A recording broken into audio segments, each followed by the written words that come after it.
Hi,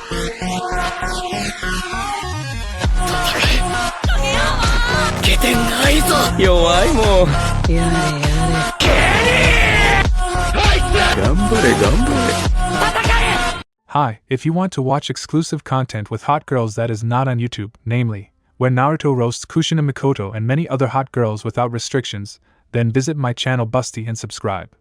By the link in the description. A wave of tremors and an explosion went through the whole village, and the silhouette of the nine-tailed fox was visible on the outskirts of the village. At this moment, Uzumaki Kushina, who had just given birth to her son and was forced to part with him, as Minato decided to seal the demon in the newly born boy. After invoking the god of death and summoning the sealing altar, he began preparations, and at that moment the fox noticed his actions. "No, I won't be sealed again." The demon growled and tried to attack. "I won't let you hurt my son." Kushina shouted and released chakra chains, a feature of the Uzumaki clan, in which the wife of the fourth Hokage is. "Hurry, Minato, I can't hold him for long," asked Kushina for her husband.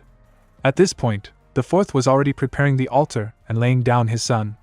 "I have to kill this boy," the fox thought, and pointed its huge clawed paw at little Naruto, who was sleeping peacefully before a drop of his parents' blood dripped onto him. Seeing this, the little child seemed to understand that he would never see them again, and therefore he cried so loudly and plaintively that his mother and father were upset that they would not be able to see his first steps and would not hear his first words, would not hug and scold him for his pranks. But the boy will be naughty, and this mother was sure. "Kushina, we don't have much time, so you can tell him what you wanted to say in the end." Minato spoke to his wife in a hoarse voice that broke into a cough. "Of course, I wanted to tell you that I love you, my baby," the woman said with tears streaming down her face.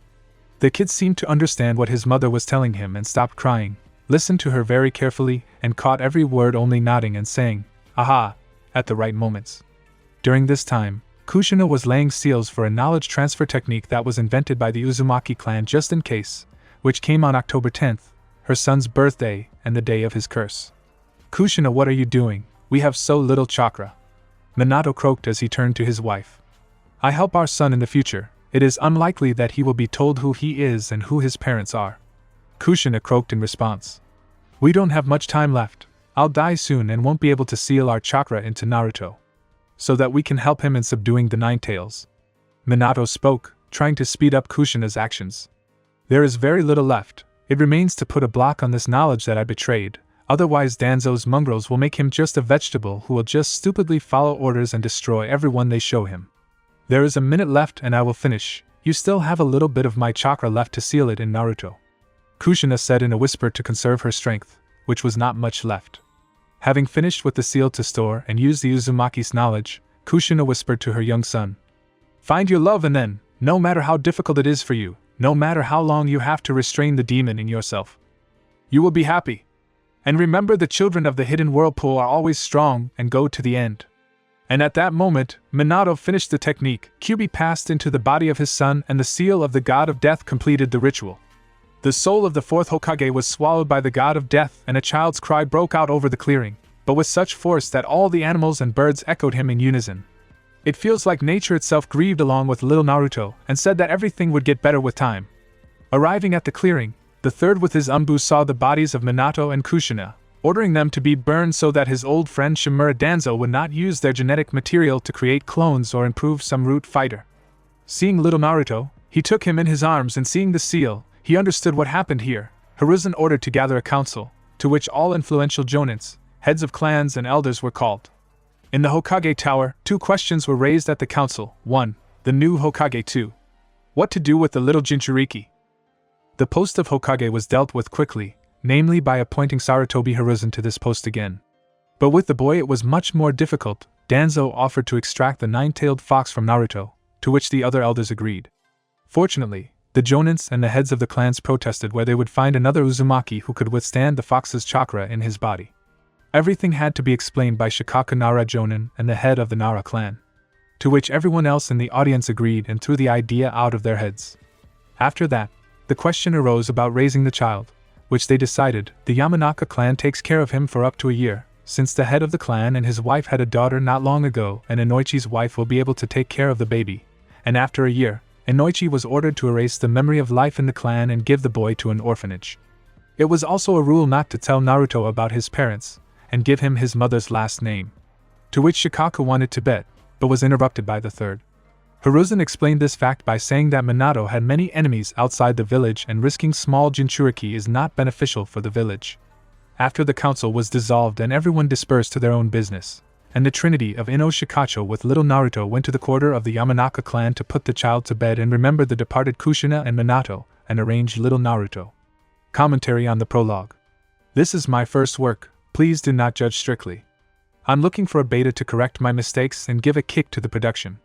I will try to spread the product more often, but there may be delays for those reasons. If suddenly there was such a job, then I did not know and did not stumble upon something similar. Leave your feedback. I will be glad. Chapter 1 7 years have passed since the attack of the nine-tailed fox, and the moment has come to enter the ninja academy for a new generation. All 7 years the life of the little Jinchuriki was a living hell, although not the first year while he lived in the house of the head of the Yamanaka clan and his wife were good. Naruto was taken care of and loved, although already in the nursery he was a whispering and restless child, crying only in case of any need. All the rest of the time he curled up, crawled and tried to amuse himself in such a not cunning way. At 6 months the little blonde was already trying to get on his feet and go explore the world, so he thought. At 8 he already began to walk, uncertainly and indecisively, but walking on his own 2 feet. Naruto was glad and laughed all the time, giving Inoichi and his wife joy with his behavior.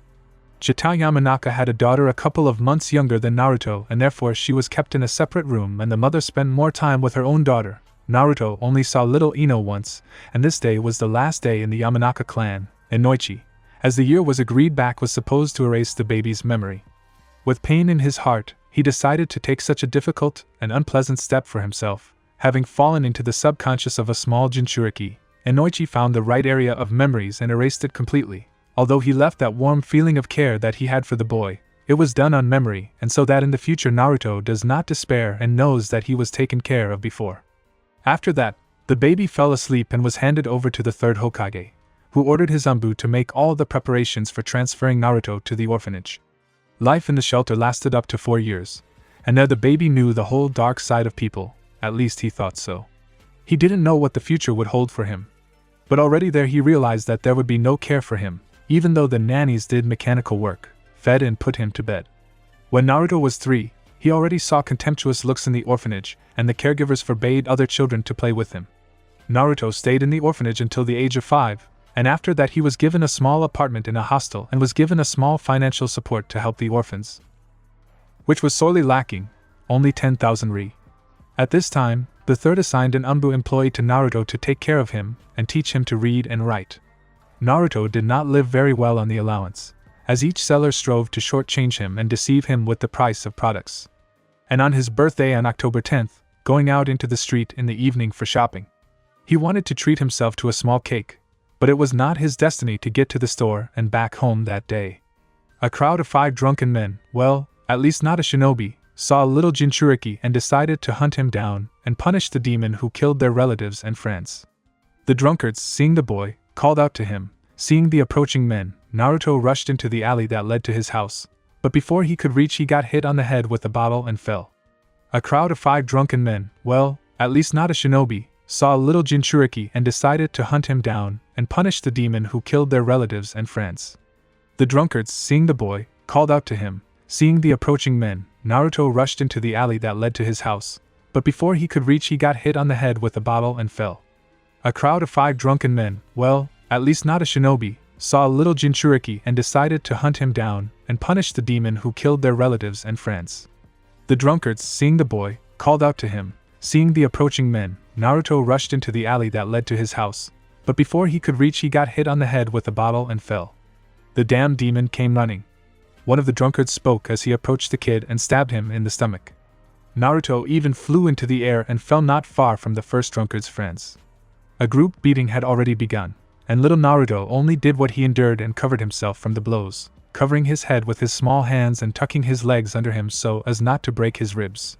He was saved only by the fact that a trio of Ino Shikacho passed by and helped the kid, twisting the drunkards and calling the ANBU to transfer them to the interrogation department until the circumstances were clarified. Taking the boy to the hospital where they didn't really want to accept him, but the three heads of the famous clans still managed to force and leave Naruto for examination until the next morning. At this time, Naruto fell into the subconscious and walked through the dark corridors. Going into the light, he went to the cell in which there was complete darkness and darkness. Behind the cage, two blood-red eyes with an elongated pupil lit up. The fox was surprised that a small insect, as he dubbed Naruto, was able to climb into his subconscious at such an age. "Here comes the petty nonentity, you need my strength." The fox snarled at the entire subconscious on the other side of the cage. "No, I don't need your fox power. And it's not polite to call names," Naruto yelled in response to the fox's taunt. "Then get out of here." The fox roared, and just wanted to throw the boy out of the subconscious, as the light enveloped him and carried him to the knowledge that Kushina had sealed in her newborn son. Naruto had never felt such care and warmth in his heart, as if something dear and long-forgotten feeling that he felt only once, but could not remember where and when he felt it. Once at the seal, Naruto reached out and broke it. All of Kushina's knowledge floated into the little Uzumaki's head. At this time in the real world, the baby was twisted by pain and convulsions. A nurse came running to the cry. Horrified by the state of the boy, she called the head of the doctor, who ordered to inject sedatives and tied the demon to the bed. The staff did just that. After the injection, Naruto calmed down and was tied to the bed so that he wouldn't break or hurt himself. And in the subconscious of Naruto, he sat and absorbed everything that was laid in him from birth. Having received all the knowledge that Kushina put into his son, the boy decided to get up. But before he had time, a scroll fell in front of him in which training for chakra control. Strength exercises were painted, throwing kunai and shuriken, as well as what the young Uzumaki will need to create seals. Waking up the next morning in the hospital, Naruto saw himself tied to the bed, asking the nurse sitting in the chair to untie the nurse, who saw that the blonde woke up and went out for the head physician. He came quickly. Having examined the blonde, the doctor ordered his sister to untie the patient and send him home.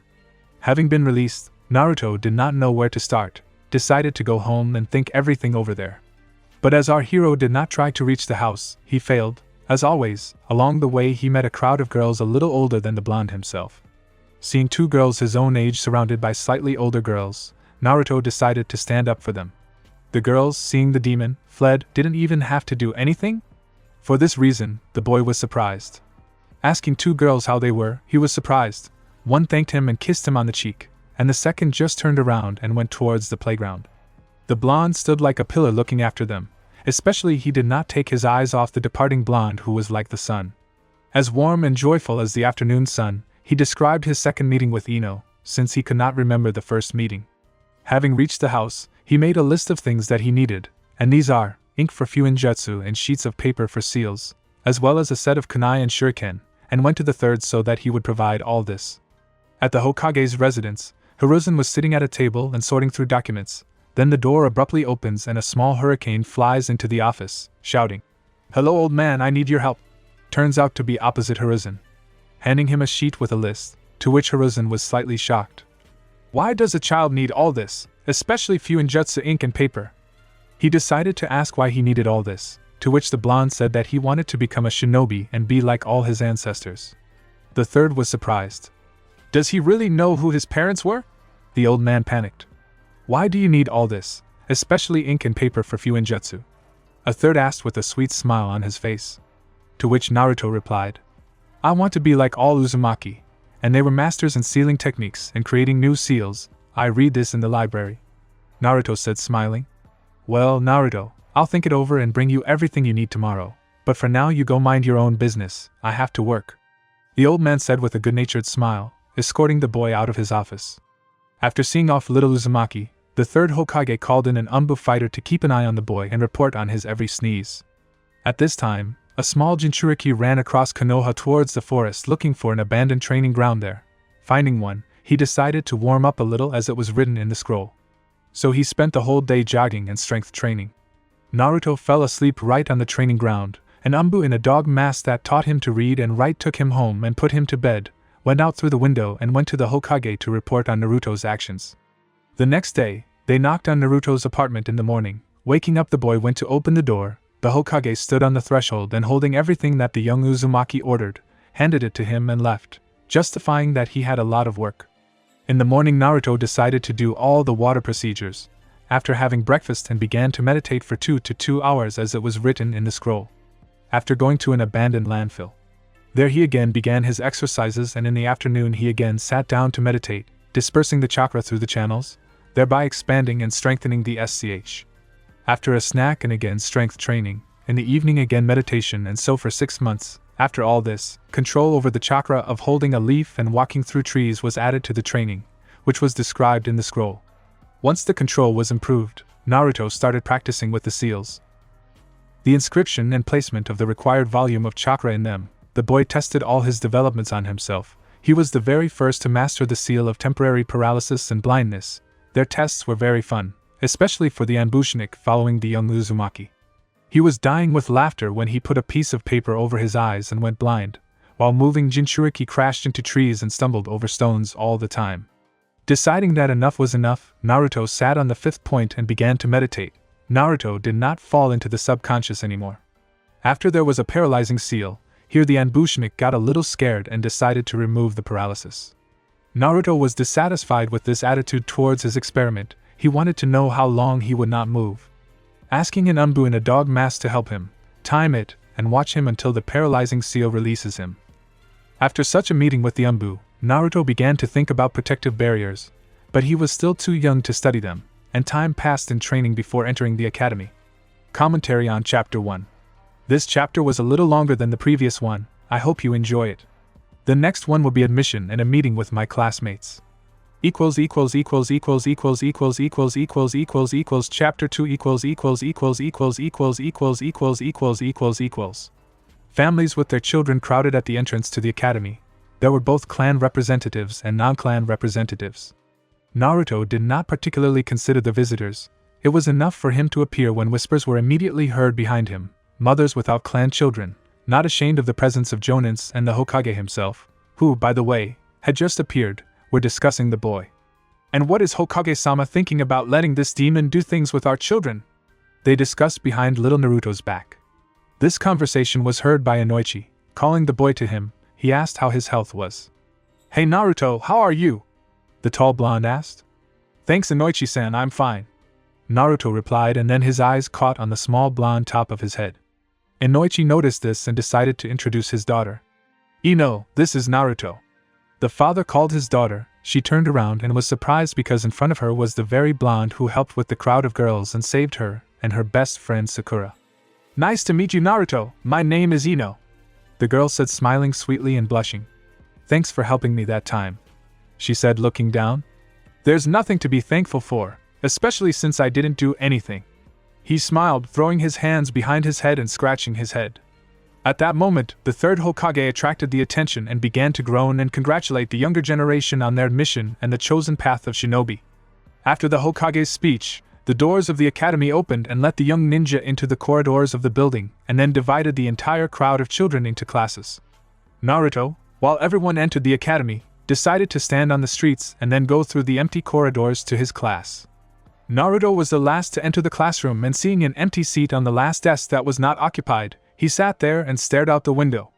Just then, a young guy wearing a chunin vest and a scar on his face entered. "My name is Yumino Irika and I will be your homeroom teacher. Now introduce yourself," Irika said to his students. And the children began to introduce themselves and tell who what they want and from whom what their parents expect. The most interesting, according to Naruto, was Shikamaru, who generally said that he wants to become a cloud in the sky and calmly swim where the wind will carry. When it was Naruto's turn, whispers were heard again that he was a demon, and it was impossible to communicate with him. "I'm Uzumaki Naruto. I want to restore my clan so that we are remembered not only by the symbol on the vest of Chunins and Jonins, but also about how great we are." The Uzumaki finished speaking and sat down in his seat. At that moment, wild laughter rang out in the class. Everyone was laughing, and the teacher did not even think of stopping this farce. Cast a contemptuous glance in Naruto's direction and decided to still calm the kids. At this moment, one of the clan boys, namely Inuzuka Kiba, decided to speak out. "Since you say that you are from the clan, then where are all its members? Or are you the only one who thought that you were clan?" Decided to make fun of Inuzuka. Read the history books, moron. The first Hokage Hashirama Senju had a wife, Uzumaki Mito, a distinctive external feature of all Uzumaki, red hair. But this does not apply to half-breeds. Here all the best qualities are taken from the parents and given to their child. Naruto replied without even paying attention to the Inuzuka of his attention and looked out the window, finding something very interesting there. Who are you calling fools, weakling? Kiba growled, exploding with rage. Since you are from the Uzumaki clan, then what he is famous for, I have not heard that such a one became at least something famous. The petty angry dog lover did not let up. Calm down, Kiba-kun, don't pay any attention to this child's inventions, Iruka-sensei said. This is where Naruto flared up. Since even sensei doesn't want to talk about it and calls me a liar, then maybe I can demonstrate my skills in what the Uzumaki clan was famous for. What do you say to that, sensei? The boy growled with anger in his voice. Maybe one of you will become my opponent? Naruto didn't budge. Ha, yes, I will decorate you so that your mother will not recognize you. Kiba growled and walked out the window into the courtyard. Naruto followed him. Everyone ran out into the street, seeing two students who had just arrived on the first day and would arrange sparring. At this time, while everyone was gathering and the teacher said that he himself would stop the fight as soon as the winner was clear. At this time, the little Uzumaki dispersed chakra throughout his body and concentrated it in his feet to speed up and quickly end the battle. In the pockets of his shorts, he hid two kinds of seals, one for paralyzing and one for blinding. The effect of all seals was a time limit of 3 hours. Selecting a stun seal from his pocket, after announcing the start of the sparring, the blonde quickly moved to Kiba and placed a stun seal on his forehead. That ligature of black symbols passed from the leaflet and all over the body, thereby paralyzing the violent Inuzuka in the arms and legs. Naruto at this time turned around and kicked the boy in the chest with his foot. Well, are you satisfied with this fight? The blonde asked his teacher. Approaching the lying body, breaking the seal and without saying a word goes to the classroom, at the entrance to the academy Naruto said. And yes, do not rush to remove the seals, otherwise you never know what. Slyly threw Uzumaki to his teacher. Iruka was shocked by such impudence of a 7-year-old boy and with anger in his voice said that he should remove the paralyzing seal from Inuzuki, to which Naruto replied that in 3 hours everything would pass by itself. The teacher took his student in his arms and went into his class and laid the boy on one of the last unoccupied desks. 3 hours after meeting an introductory lesson at the academy, Inuzuka woke up. He was angry at Uzumaki for treating him this way. Although everyone had already gone to their homes with Kiba, Iruka remained and waited for him to wake up. The awakened dog lover was taken out of the academy and sent home. Meanwhile, in the Yamanaka family, little Ino asked her parents about the Uzumaki clan and how her friend Naruto is related to it. Dad, today at the academy, my classmate Naruto used a strange technique that was applied to a small piece of paper and Kiba was paralyzed. Did Naruto talk about some kind of Uzumaki clan? Please tell me? I made a cute face of Ino with big sad and touching eyes. Inoichi pondered whether to tell his daughter about the Uzumaki clan or about Naruto himself. Tell Ino what you think of Naruto. Inoichi began to ask his questions. He is serious and his goals are great, but his eyes and smile are somehow sad. The little blonde said thoughtfully. Okay Ino, I'll tell you about the Uzumaki clan. Inoichi said as he sat his 7-year-old daughter on his lap. The Uzumaki clan is a clan of seal masters. Their techniques could seal anything and anyone. Inoichi said as he patted his curious daughter on the head. Dad, why did adults call Naruto a demon? The daughter asked thoughtfully. And how do you want to treat Naruto like adults or make friends with him? The father asked his little daughter. To which she vehemently replied. I want to be friends with him, Ino said, which greatly surprised her mother, who had previously cooked dinner in the kitchen. When she got out she said, Well done daughter, with such determination you will be able to do everything, Mom said and hugged her daughter. After dinner, Ino went to her room and decided that tomorrow she would definitely make friends with the blue-eyed blonde. Commentary on Chapter 2. Sorry for not posting a chapter for so long. Got a job. I'll post another one tomorrow. Thanks to those who read me, I really appreciate it. Chapter 3.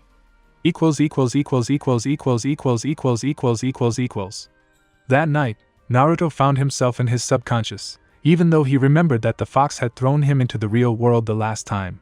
Having passed through the labyrinths, he went to the hall with a cage on which a piece of paper with the kanji seal was pasted. Approaching the cage of foxes, he spoke to the boy. I saw your fight Naruto, acted not bad, but with my strength it would be even better. The fox growled from the cage. I don't need your strength, tell me better why did you call? Naruto asked the fox, narrowing his eyes. Thus began the game of staring until the fox growled. Remove the seal of the Shket, and I will help you destroy your offenders, whom you hate. The fox roared. They hate you, and I am your vessel, so I get it. It would be better if you stopped your hatred and tempered your ardor. The time will come, I will remove the seal and I will do something with the hatred of people," Naruto said, and decided to get out of the subconscious. At this time the fox roared, "Naruto," and that was gone. The next morning, the blonde top washed her face, had breakfast, and went to the academy. On the way there, he always felt those hateful looks directed at him and saying, "Die, this is for our families." Then he meets Ino, who is taxiing out of the turn straight towards Naruto's meeting. He, dodging a collision, accidentally hit a stone on which Ino stumbled. Flying to the ground, Naruto picked her up in his arms and asked, "Are you alright? Are you hurt?" Lowering the girl on the road, smiling at all 28, asked the boy. "Yes, thank you for helping," the blonde replied embarrassedly, blushing slightly. "You're heading to the academy?" Naruto asked. "Yes, let's go together," Ino exclaimed happily and grabbed Uzumaki's hand and headed towards the academy. In the courtyard of the academy, everyone turned around and whispered behind the two blondes, "How is it that a pretty girl is going to the academy with this demon?" The students said, to which Naruto was clumsy and uncomfortable in front of Ino, since he thought that they would begin to hate her too. "Ino, it's better for you not to communicate with me, otherwise they will hate you," he said excitedly. "And I don't think so, you are good and cheerful, and my father told me that your clan existed and your goal is more interesting than all our goals combined," she said with a wide smile. Naruto was pleased with this answer and was happy because he had his first friend, whose real friend he would protect and help in difficult situations. After going to his class, Naruto went to his seat and stared out the window. Then an enraged Kiba appeared next to him. "What do you need, Inuzuka? Yesterday's event did not teach you anything," the blonde asked in an indifferent tone. To which Inuzuka only became even more furious and slammed his fist on the desk.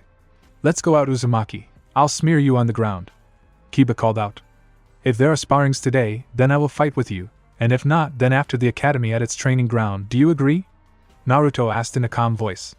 And then they were interrupted by a call and Irika entered, who calmed down the raging Inuzuki and sat him down. After a roll call, he began a lesson in which he told the story of the creation of the village, where he mentioned the history of the two clans Uchiha and Senju. But even here the blonde decided to correct the narrator. "Teacher, why didn't you say that Madara Uchiha took control of the Ninetales with his illusions and tried to kill Hashirama Senju, and his wife Mito Uzumaki sealed him in herself?" he said proudly. Irika was shocked how he knows the classified information about the wife of the first Hokage. "If I didn't know my old people who talked about the wife of the first Hokage, a beautiful scarlet-haired girl, and the wife of the fourth was the last of the Uzumaki. Don't invent and stop disrupting the lesson, it's better to get out of the classroom," Irika yelled at Naruto. To which he was offended and, having attached an explosive seal to the teacher's table, he came out. Only in the corridor Irika and his classmates heard a scream. "Let there be an explosion." And at that moment the table was blown to pieces. Irika shouting, "Naruto, what are you doing? Students could suffer from your actions." He ran out for the blonde into the corridor, of which the trace caught a cold. During this time at the Hokage residence, Danzo was dripping on Hiruzen's brains. "Hiruzen, the boy knows a lot and can create seals at that age. How is this to be understood?" he asked the Hokage. "Old friend, what do you want from me? What would I give you, a little boy? So you won't wait. His whole childhood is already spoiled. Let him find a friend for whom he will be ready to give his life and protect him." The Hokage answered Danzo's question, but then Irika flew into the office. "Hokage-sama, I'm sorry for the intrusion. I'm talking about Uzumaki Naruto. That bastard blew up my desk with an explosive seal. What to do?" Irika asked. "Who got hurt, or did everything work out?" the Hokage asked the teacher, to which he only said, "No one was hurt, but a couple of students were scared," he replied. "So he wanted to teach you a lesson. What did you tell him?" Hiruzen asked. "I talked about the creation of the village hidden in the leaves, and Naruto Uzumaki talked about the battle in the Valley of Completion, where the wife of the first Hokage became Jinchuriki." Irika spoke in horror. "Hiruzen, I already told you that you can't leave it like that," Danzo yelled. "Irika, leave us, and I'll talk to Naruto so that he won't be naughty anymore." Hiruzen spoke as he escorted the teacher to the academy. "What do you suggest, Danzo?" "Give it to me, we'll bookmark it and send it to the academy," Shimura spoke. "And also order Inoichi to bookmark it, he managed to erase the kid's memory. Tell Danzo what he wants."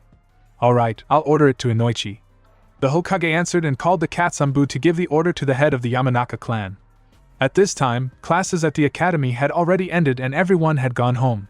In the house of the head of the Yamanaka clan, little Ino told her father about what happened at the academy, and after the story, he realized that he would soon have to wait for the guests. As they say, remember the devil.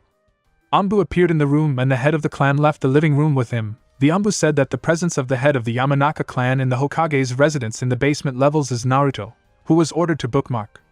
Inoichi reluctantly walked towards the residence. On the spot, he saw Naruto sleeping peacefully, on which he had to put bookmarks for stupefaction and laziness, so that he would not train.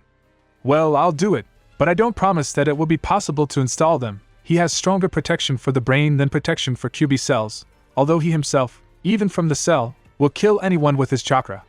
Inoichi spoke while folding the seals. The Hokage and Danzo who were present at the creation of the blunt weapon asked him to. Well, that's what they thought. In Naruto's subconscious, they saw a barrier that Danzo tried to crack, but was immediately teleported to the QB cage. Seeing the fox, he decided to leave before he noticed him. Although the fox had already begun to pull a wave of its chakra towards him, which, having touched Danzo, quickly dispersed through his body and he disappeared from the subconscious into the real world. And the Hokage and Inoichi silently came out of the subconscious and, seeing Danzo writhing in agony, called the doctors. They promptly took him to the hospital. A few days later, Danzo died from the destruction of the SCCH, thereby demolishing the root base into which he was transferred. Naruto, meanwhile, skipped the academy at the training ground and trained. So time passed and our heroes turned 10 years old. Then Naruto killed a man for the first time. Then there was a fireworks festival and Ino was kidnapped during it. What did Naruto witness? At that time, he blew up the kidnappers along the way, paralyzing them, since Ino did not wake up from this noise. Taking the young blonde home, the blonde jumped up to the second floor, where Ino's room was. Leaving her on the bed, Naruto walked towards his apartment. Commentary on Chapter 3. Sorry for not posting the chapter as promised. I will try to post 2 chapters a week. Thanks for reading. Chapter 4.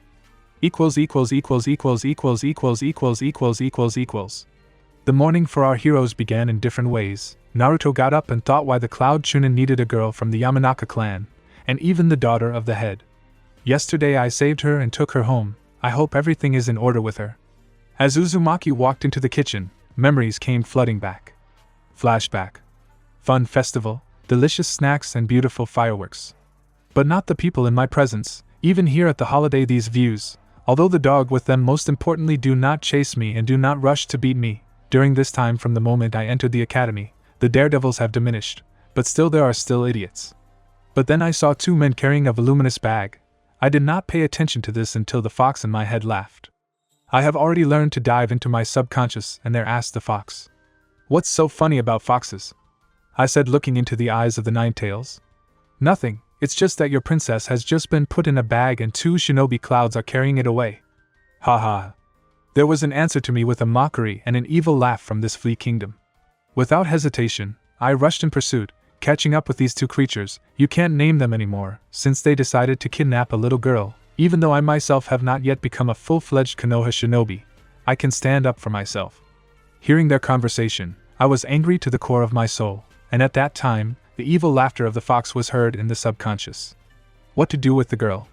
Asked tall, but painfully skinny guy. The Raikage ordered to bring her alive. I don't know why he needs her.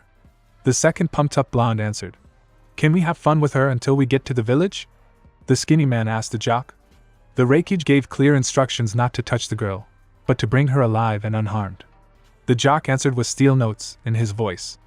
After that, I no longer listened, but hiding in the shadows, I accelerated the current of the chakra throughout my body and, having accelerated, attached a paralyzing seal to them. Fortunately they didn't notice me until the last and I managed to paralyze them. Taking out 2 scrolls from his pocket, on which one big explosion seal was applied, my own design, wrapping the bodies of Cloudmen with scrolls, taking a bag and activating the seal remotely from 100 meters. There was an explosion and when I saw that there was nothing left of the ninja, I untied the bag and took out the bound Ino from there. The poor girl was tied up so that it was difficult to even move a finger. Untying the ropes and taking the blonde in my arms, I went to her house. I walked along the upper path so that no one saw me carrying Ino in my arms, otherwise gossip would begin and the girl would get it. I was used to it. When I reached the house of the head of the Yamanaka clan, I wanted to leave her at the entrance to the house. End of flashback. For Ino, the morning came unexpectedly, jumping out of bed, all in a cold sweat. The girl thought that she had dreamed of the abduction, but no, looking at her hands where the bruises from the rope flaunted, She remembered this terrible moment of last night. Flashback. I was walking with friends at the festival and fought off the group. I went to a kiosk with cute little pendants. When I saw Naruto in the distance, I remembered how we had a fight. But I ran to him to share the brightest feeling that could only be in the world. I said that I fell in love and this is Uchiha Sasuke. After that he became sad and offended. After that we did not talk and began to ignore each other. At this time, he saw me and went to the food stall. But after that I saw a bright flash and a dull pain in the back of my head. After I remember the noise and that someone is holding me in his arms and that's it. And so I woke up in my bed and in my house. I still don't remember what happened yesterday. End of flashback. At this time, students and our blondes had already gathered at the academy. At the meeting they only grunted and turned away from each other. After going to the classroom, Naruto sat down in his seat and stared out the window. Shikamaru sat down next to him and laid his head on his folded hands on the desk and fell asleep. Until Iruka came and announced the practice. In practice, Naruto could not show himself only in creating illusory clones, although he studied above average, as he specialized more in seals and was now mastering barriers. The sound barrier and the mid-level protective barrier have been mastered, but the most useful thing is that he has mastered the sealing of objects in the human body. A seal is applied to the body and the object that the owner wants to seal is sent there. Although this is just a subspace created and objects are sent to it without restrictions. After applying a duplicate seal on the bones of the hands, Naruto stopped needing shurikens, put the same seals on his pants as on the right hand, decided not to touch the left. So Naruto could throw and not worry about running out of iron. So now Uzumaki passed the throwing perfectly. Although all the attention was on the cold but cool Sasuke-kun, he mimicked all these chickens, as he called the girls. When the fights went, the blonde got into a pair of Uchiha. Both were happy and in anticipation of the fight. The girls squealed with delight, shouting for Sasuke to kick this loser's ass, although the blonde was much stronger than his peers. Iruka announced the start of the duel and rushed off. Well, ready to get a loser? The brunette spoke, looking at the Uzumaki with an evil smirk. Get ready to eat dirt. The blonde replied indifferently. How dare you talk to Sasuke-kun like that? The enraged Kunoichi screamed. And you stupid chicken, shut up, he ignores you and holds you by the shit, but you like it. Uzumaki shouted to outshout the girls. The girls all as one blushed with anger. But how dare he tell us like that, he will get his now, the crowd of Uchiha fans thought maliciously. Ready to hit? Naruto asked his question and walked slowly towards the Uchiha. You asked for it, he said with a brick face like all the other Uchihas. Naruto sent chakra into his feet and hands, thereby accelerating his movements and the force of impact, hitting the ground raising dust so that there were no witnesses how he would beat the Uchiha to the state of a vegetable.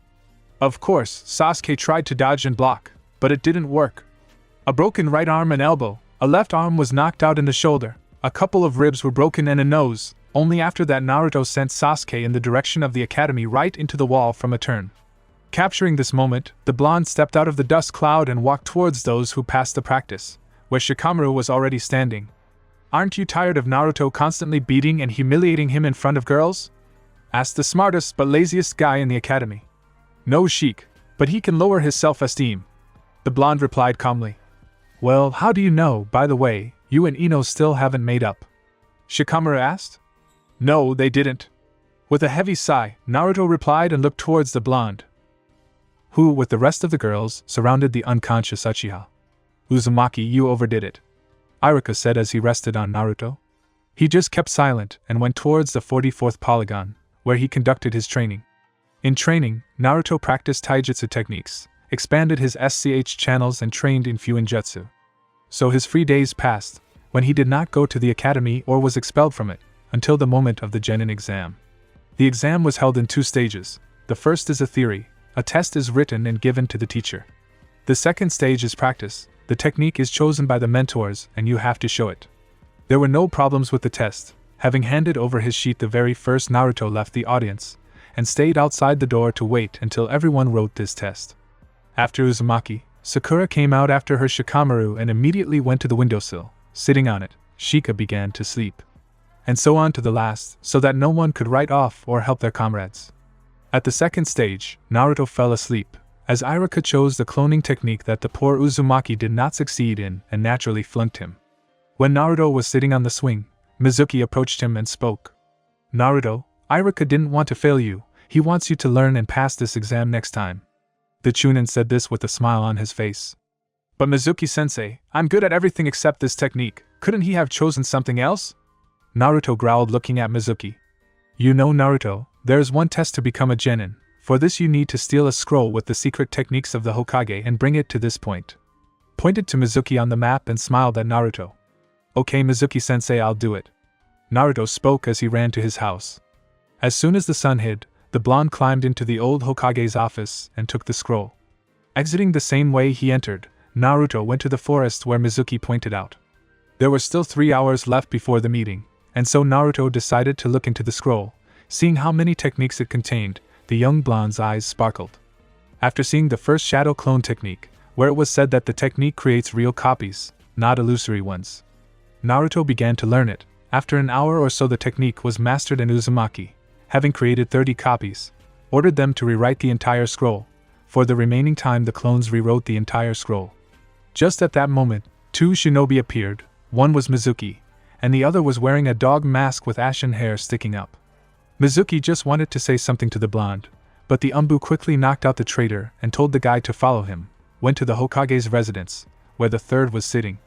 Naruto gave the scroll and apologized, demonstrating that he could create shadow clones. Hiruzen gave him the leaf protector and sent him home. Let him sleep, tomorrow he has a distribution. Chapter 5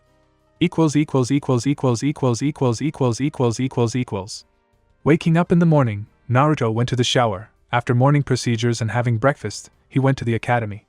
When he entered the building, everyone looked at him with surprise. Whispers were heard behind him, from classmates and junior students. Ignoring Naruto entered the classroom. Going to an empty seat on the last desk, he sat down and looked around the class. Went through his entire class. Hey Naruto, what are you doing here? You didn't pass the exam. Shikamaru asked as he slowly approached the uzumaki. Look Shika, I'm also a ninja now. Naruto replied with a happy smile. Well, I'll sit next to you? The heir of the Nara clan asked. Of course, sit down, you'll still sleep. The blonde replied with a smile. The corridors of the academy were filled with girlish cries and arguments. As soon as Naruto turned around he saw Ino and Sakura arguing. The argument was about who would sit next to Sasuke-kun, to which Naruto decided to pin the Uchiha, decided to put a small explosion tag on the desk, and then have fun. When the pink and blonde stopped arguing, Iruka entered the audience and began to push his speech about the fact that students are entering adulthood and everything connected with it. Starting to declare commands. Team 8 Shino Aburame, Hinata Hyuga, Kiba Inuzuka, Yuhi Kurinai's mentor. Team 10 Ino Yamanaka, Shikamaru Nara, Choji Akimichi, mentor Asuma Sarutobi. Team 7 Naruto Uzumaki, Sakura Haruna, Sasuke Uchiha, Kakashi Hataki's mentor. Naruto's reaction was difficult to describe in words. In his team there is an icy moron obsessed with revenge on his older brother, a pink pony in whose brains there is nothing but Sasuke-kun and will not be seen. Naruto pushing Shikamaru. Look Shika, let's have some fun. Let there be an explosion, Naruto shouted as the entire audience tensed up and turned around in his direction. The desk at which the Uchiha and Haruna were sitting began to smoke and a small bang sounded, after which cracks began to appear on the desk and it collapsed. At this time, as the smoke went, Sakura jumped to the side, and Sasuke to the next desk, though he was gently pushed onto the Sakura and a delicious kiss was heard. The boys were in shock, Naruto was neighing like a horse, and the girls were all throwing lightning bolts at Sakura. The Uchiha stood up, wiped his lips and spoke.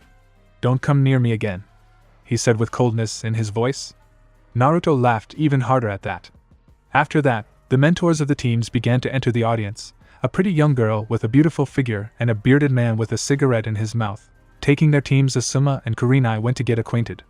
Team 7 sat and waited for their mentor. After waiting 2 hours, Kakashi still came and went with his team to the roof. Well, Team 7, introduce yourself first, tell us what you like and what you don't, and a little bit about yourself. Kakashi asked in an indifferent voice while continuing to read his book. Can you give an example of how we should introduce ourselves? The pink-haired girl asked while looking at her sensei in surprise.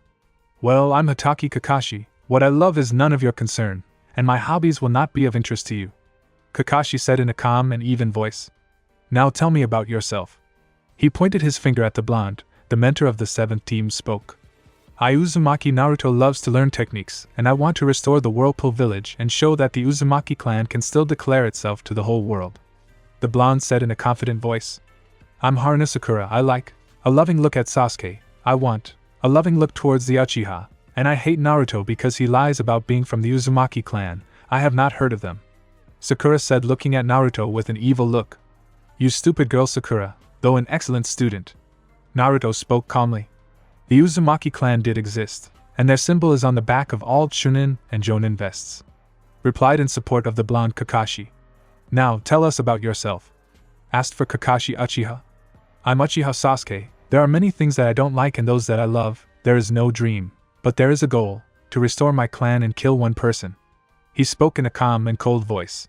"Well, we got to know each other, and now I'm waiting for you tomorrow at the 7th training ground at 5 in the morning. We will have survival tests and don't eat, otherwise you'll feel sick." Sensei spoke and disappeared in a swirl of leaves. "So, tomorrow we will come to the 7th training ground at 8 o'clock. Be sure to eat in the morning, otherwise I feel it will be bad for us if we are not full." "And why did you command here? You are not the main one in the team, right, Sasuke-kun?" Sakura spoke. The Uchiha just chuckled and turned away.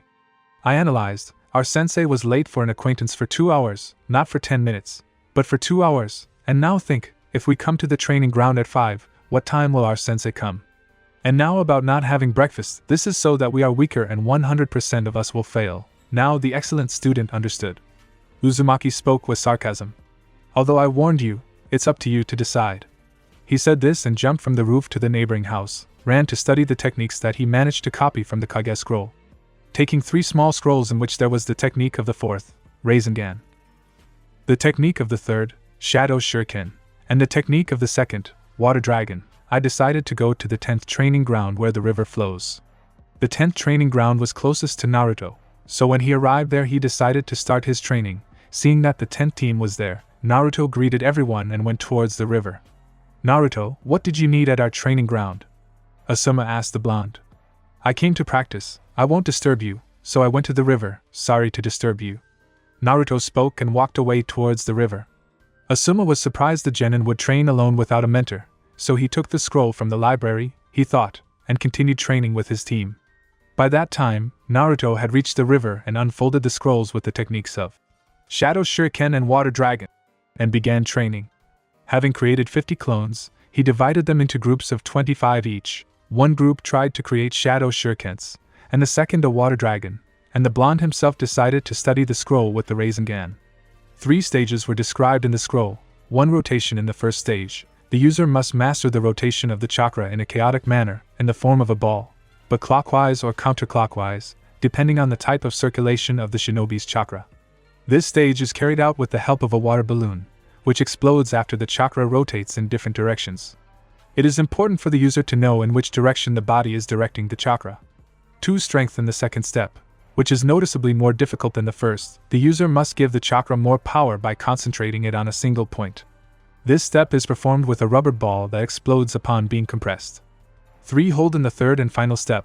The user must master the rotation of the chakra within a single shaped surface to give stability. It can be used only after mastering the first and second stages. This step is done with a balloon. Only after mastering the third stage, the Rasengan acquires destructive power. That's what Naruto read and decided to ask Kakashi tomorrow after the test. At this time, the clones practiced creating techniques. The first group mastered the Shadow Shuriken. Things went uphill, they began to succeed, and when all 25 clones mastered this technique, Naruto dispelled them. Reeling from fatigue and the amount of knowledge that flew into his head, he leaned on a tree and slid down it. With shortness of breath and fatigue, he looked at the clones remaining by the river, who still could not make a water dragon. Not understanding the reason, he decided to meditate and asked the fox what the reason was. All of a sudden this redhead wants to say something sensible. Naruto appeared at the cage itself and asked, "Hey fox, I need your help." The Uzumaki shouted into the darkness. "Ha ha ha ha, you need my power." The fox growled. "No, I need your advice. You are the oldest creature on this earth, so tell me what I'm doing wrong with this technique." The blonde man spoke, showing the fox a scroll. "Why should I help you?" Fox asked. "Since you live in me and this is a small part of what you could do," Naruto said calmly, looking into the fox's red eyes. "Well, I'll help you. Here you still have nothing to do except sleep. This water technique, you can master it within a year. But for now it will not be available to you. Chakra control needs to be improved," the fox said and closed his eyes, pretending that he no longer intends to talk to him. Naruto thought about what to do, remembered the mentor of the 10th team. he dispelled the clones and fell to his knees with severe shortness of breath. After sitting like that for 5 minutes, the blonde hobbled to the 10th team to ask for advice on chakra control. Seeing their training, he called out to Asuma. Asuma-sensei, can I ask you? I want to increase my chakra control, what should I do for this? Naruto asked the mentor of the 10th team. Kakashi will train you, asked him. Asuma replied while smoking his cigarette. Don't stop us from training, Ino exclaimed in annoyance. Yes, but our sensei met us and disappeared, and tomorrow we have a survival test. I would like to prepare, said the blonde, ignoring Ino's words. Well, I'll help you with advice. In order to improve control over chakra, you need to learn how to walk on trees, constantly concentrating chakra in your feet. Asuma began to explain. Naruto interrupted him. I already know how to do it. I need something more perfect and higher level, otherwise I won't be able to master the technique of the water dragon, Naruto said thoughtfully. Alright Naruto, there is another way to train chakra control is walking on water. Here you have to constantly release a certain amount of chakra and keep yourself on the surface of the water. This is the standard skill of all Chunin rank shinobi. Asuma spoke and a joyful Naruto wanted to run back, but he was stopped by the question of the sensei of the 10th team. Do you already know your element, since you are trying to master elemental techniques? Asuma asked the thoughtful Naruto. No, but the scroll says that everyone can master it, but the power will differ from those who will have it native and those who will not have it, Naruto replied, to which Asuma nodded and wished him luck in mastering the techniques. Sensei, when are you going to teach us chakra control? Ino asked after seeing how Naruto was trying to get stronger, and she wanted to get stronger too to get Sasuke-kun's attention. A month later, Ino, for starters, you must work together as a team and learn everything you can and cannot about your comrades. Asuma smiled and patted the blonde on the head. At this time, Naruto created 50 clones again and sent them to walk on the water. It took exactly an hour for him to master the control of the chakra and learn to walk on the water. After the dispelled clones, Naruto fainted and the whole 10th team saw it. Along with the mentor, they wanted to see how this restless blonde would master chakra control. Seeing that Naruto was learning with the help of clones, Asuma was shocked. Going up to Naruto, he checked if everything was all right with him. Making sure that the blonde was just sleeping, Asuma planted him against a tree and went towards his team, which was watching from the bushes, while sticking out one head. Sensei, what was Naruto doing with the clones and why did they also walk on water? Chuji asked the question. He used the shadow cloning technique, one of the forbidden techniques, precisely for the reason that the clones transfer not only knowledge and experience to the creator, but also fatigue, so that one can die from it, Asuma said calmly. But then why does Naruto use it if he knows what could happen to him? Ino asked in a worried voice. How problematic, Shikamaru replied with a yawn. He is aware of the side effects, and therefore limits himself for the time being in the use of clones, creates as many as he can afford to hold for a long time and not lose consciousness when they are dispelled to death. Sensei replied. Before your question, I will not train you like that. He is an uzumaki, and he has more chakra than all of us combined, which is why he needs good control over her, Asuma said, interrupting his command. Let's go to the barbecue, I'm crying, Sarutobi Jr. called his students. Hooray, barbecue! Chuji was overjoyed. Sensei, you need to stock up on money, Shikamaru said with a yawn. I'm sorry, but I can't go to the restaurant with you today, Ino said. Well then, Shikamaru and Chuji, go ahead, I'll catch up with you, Sensei said and stayed with Ino. Do you want to see his training? Sarutobi asked as he lit another cigarette. Yes, Sensei, I want to know what he will teach and see, Ino replied, slightly embarrassed. I heard you and him quarreled at the academy. Your father said that you were friends for the first time, and then you started laughing at him and sometimes insulting him. Asuma spoke calmly. Ino looked down at her feet and sadly replied. Yes, we quarreled and after that our friendship seemed to disappear. I wanted to apologize, but I don't know how to do it now. Just apologize to him when he comes to his senses. I'm sure he will accept your apology, and everything will be as before, Asuma said with a good-natured smile and walked towards the retreating guys.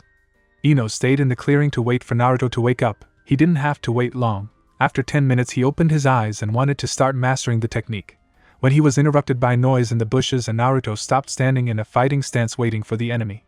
Ino came out of the bushes. Naruto immediately tensed, but left the counter. Ino, what do you want? The Uzumaki asked as the blonde approached him. Naruto, I want to apologize for the fact that we had a fight and for laughing at you at the academy, thus supporting those who tried to mock you. Ino murmured in one breath and began to cry. I forgave you a long time ago and I didn't take offense at you, I said that I would always help you," said Naruto as he approached the crying Yamanaka and hugged her. Ino cried even louder as she snuggled up to the blonde, who even started to like it. "Well, why are you crying? Calm down and let's go, I'll walk you home," Naruto spoke as he pushed the blonde away from him and gently wiped away the tears rolling down Ino's cheek. She was only embarrassed and wanted to drag him towards the house. When Naruto stopped her, creating 50 clones, he told them to master the water dragon technique, and he went to accompany Yamanaka home. After seeing off Ino, Naruto returned to the training ground and saw that some trees were uprooted, and the clones in a friendly crowd laid down the seal of the water dragon technique. Seeing that all the clones had mastered the technique, Naruto dispelled them and fainted. After sleeping until midnight, Naruto returned home and went to bed, slept until 8 in the morning, he washed and had breakfast, went to his first team test at the 7th training ground, where Sakura and the silent Sasuke were already waiting for him. Commentary on Chapter 5. I will be posting chapters in the middle of the week and at the end, the chapters will come out twice. I hope you will enjoy this chapter and thank you for pointing out the errors. Chapter 6.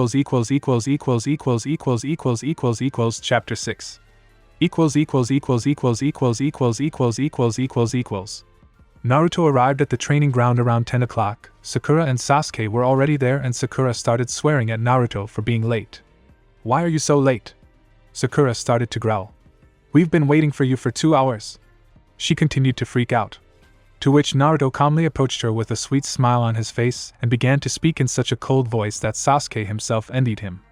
"Sakura, please don't you dare raise your voice at me, raise your hand and yell in my presence. I sort of said yesterday to come at least 10, and how long have you been waiting?" Naruto asked coldly. Sakura choked on the air from such impudence of the blonde, to which he only looked at her with a serious look. "I came just like Sensei said." The girl exclaimed, "But you were late." She pointed to the uzumaki. "Something I do not see our Sensei, which means I came just in time," stated Naruto. "Fact. Okay, I'll take care of business, and you do what you want." After saying this, Naruto created 50 clones and sent them into the forest to set traps. Basically, these were traps based on Fuinjutsu, seals of explosions and paralysis disguised as mounds and attached to trees, and a couple of barriers in which the hit loses control of the chakra. But it takes a long time to create such barriers, so Naruto sent 3 clones to install them. When the traps were ready, the clones dispersed and all the trap locations came to Naruto's mind. He staggered and leaned against the tree trunk. Realizing that he was a little tired, he decided to meditate, relieve fatigue and restore the lost chakra, since everything to the last drop can be useful in the checks that Sensei decided to arrange. At 11 o'clock, Kakashi Sensei arrived, reading a book with an orange cover along the way. Approaching his team, Kakashi spoke. "Sorry, I got lost on the road of life and a black cat crossed the road." He said it without any enthusiasm. Sakura started getting angry again. "Sensei, you're late, and what are those stupid brush strokes?" Sakura growled. "No matter the time for the test. Before noon you must take these bells from me." "But you have 2!" Sakura exclaimed in surprise. "That's the test. One of you will return to the academy if he doesn't get the bell, and if you want to get them you'll have to kill me," Kakashi said in a cold tone. "Okay, I understood," said Sasuke and fled. I didn't even say start," Kakashi spoke. "Although start," the son of the White Fawn shouted. In a second, the clearing was empty, everyone hid, and meanwhile Kakashi took out a book and began to read. Naruto hid in a tree like Sasuke, but the Sakura climbed into the bushes. Seeing that things were not moving forward, Naruto created 10 clones and sent them to fight with Kakashi. He was not even surprised that Naruto knew this technique. 10 clones rushed at the sensei, and as the result was visible, they were all dispelled. From the memories it followed that even so he would not be able to defeat Kakashi in one. Naruto created 2 clones and sent them to Sasuke and Sakura, trying to agree on mutual assistance, but it was not regrettable, but both teammates did not listen to him. After receiving a response from their teammates, the clones dispersed and transmitted information about what happened. And what to do now, although it may burn out if you lure him into a barrier. So I'll try, Naruto thought and went to meet Kakashi, who was surprised that Naruto calmly walked out of the forest to him. Standing up against Sensei, the guy said, "Since my teammates do not want to work together, I will try myself, although it is useless and very difficult," Naruto said, taking out a kunai with an explosive seal attached to it and threw it at Kakashi, who dodged and jumped to the side, but Naruto wanted to lure him to the territory of the river or closer to it. While Naruto and Kakashi were throwing iron, They approached and the rattle of metal was heard, and when in such a dance Kakashi was at the river, Naruto jumped into the water and stood on the surface without falling through. Kakashi was shocked how the genin mastered walking on water without a mentor, and what he was going to do. And Naruto, meanwhile, began to fold the seals for the water dragon. Folding them and shouting out the names of the technique, the water dragon flew into Kakashi, hitting the sensei. Naruto thought that the sensei was dead. But the white-haired one left with the help of a replacement, and left himself in his place. Kakashi thought about how to understand this. The genin used the chunin technique, or even the jonin. Deciding that he would deal with Naruto later, he went to look for Sakura and Sasuke. Having found the girl, a scream pierced the clearing. Naruto tensed to see the sense got to Sakura. So it was, while Naruto was looking for Sakura, Sensei had already fought with Sasuke, whom he buried underground. Only his head was sticking out and talking. Sakura woke up and went to look for Sasuke. Finding a head sticking out of the ground, the clearing was again announced by a girl's cry, and Naruto went to his source. The water dragon flew towards Kakashi, hitting the sensei. Naruto thought that the sensei was dead. But the white-haired one left with the help of a replacement, and left himself in his place. Kakashi thought about how to understand this. The genin used the chunin technique, or even the jonin. Deciding that he would deal with Naruto later, he went to look for Sakura and Sasuke. Having found the girl, a scream pierced the clearing. Naruto tensed to see the sense got to Sakura. So it was, while Naruto was looking for Sakura, Sensei had already fought with Sasuke, whom he buried underground. Only his head was sticking out and talking. Sakura woke up and went to look for Sasuke. Finding a head sticking out of the ground, the clearing was again announced by a girl's cry, and Naruto went to his source. The water dragon flew towards Kakashi, hitting the sensei. Naruto thought that the sensei was dead. But the white-haired one left with the help of a replacement, and left himself in his place. Kakashi thought about how to understand this. The genin used the chunin technique, or even the jonin. Deciding that he would deal with Naruto later, he went to look for Sakura and Sasuke. Having found the girl, a scream pierced the clearing. Naruto tensed to see the sense got to Sakura. So it was, while Naruto was looking for Sakura, Sensei had already fought with Sasuke, whom he buried underground. Only his head was sticking out and talking. Sakura woke up and went to look for Sasuke. Finding a head sticking out of the ground, the clearing was again announced by a girl's cry, and Naruto went to his source. Deciding that he would deal with Naruto later, he went to look for Sakura and Sasuke. Having found the girl, a scream pierced the clearing. Naruto tensed to see the sense got to Sakura. So it was, while Naruto was looking for Sakura, Sensei had already fought with Sasuke, whom he buried underground. Only his head was sticking out and talking. Sakura woke up and went to look for Sasuke. Finding a head sticking out of the ground, the clearing was again announced by a girl's cry, and Naruto went to his source. Deciding that he would deal with Naruto later, he went to look for Sakura and Sasuke. Having found the girl, a scream pierced the clearing. Naruto tensed to see the sense got to Sakura. So it was, while Naruto was looking for Sakura, Sensei had already fought with Sasuke, whom he buried underground. Only his head was sticking out and talking. Sakura woke up and went to look for Sasuke. Finding a head sticking out of the ground, the clearing was again announced by a girl's cry, and Naruto went to his source. Finding Sasuke's head and Sakura lying next to him, Naruto began to laugh wildly.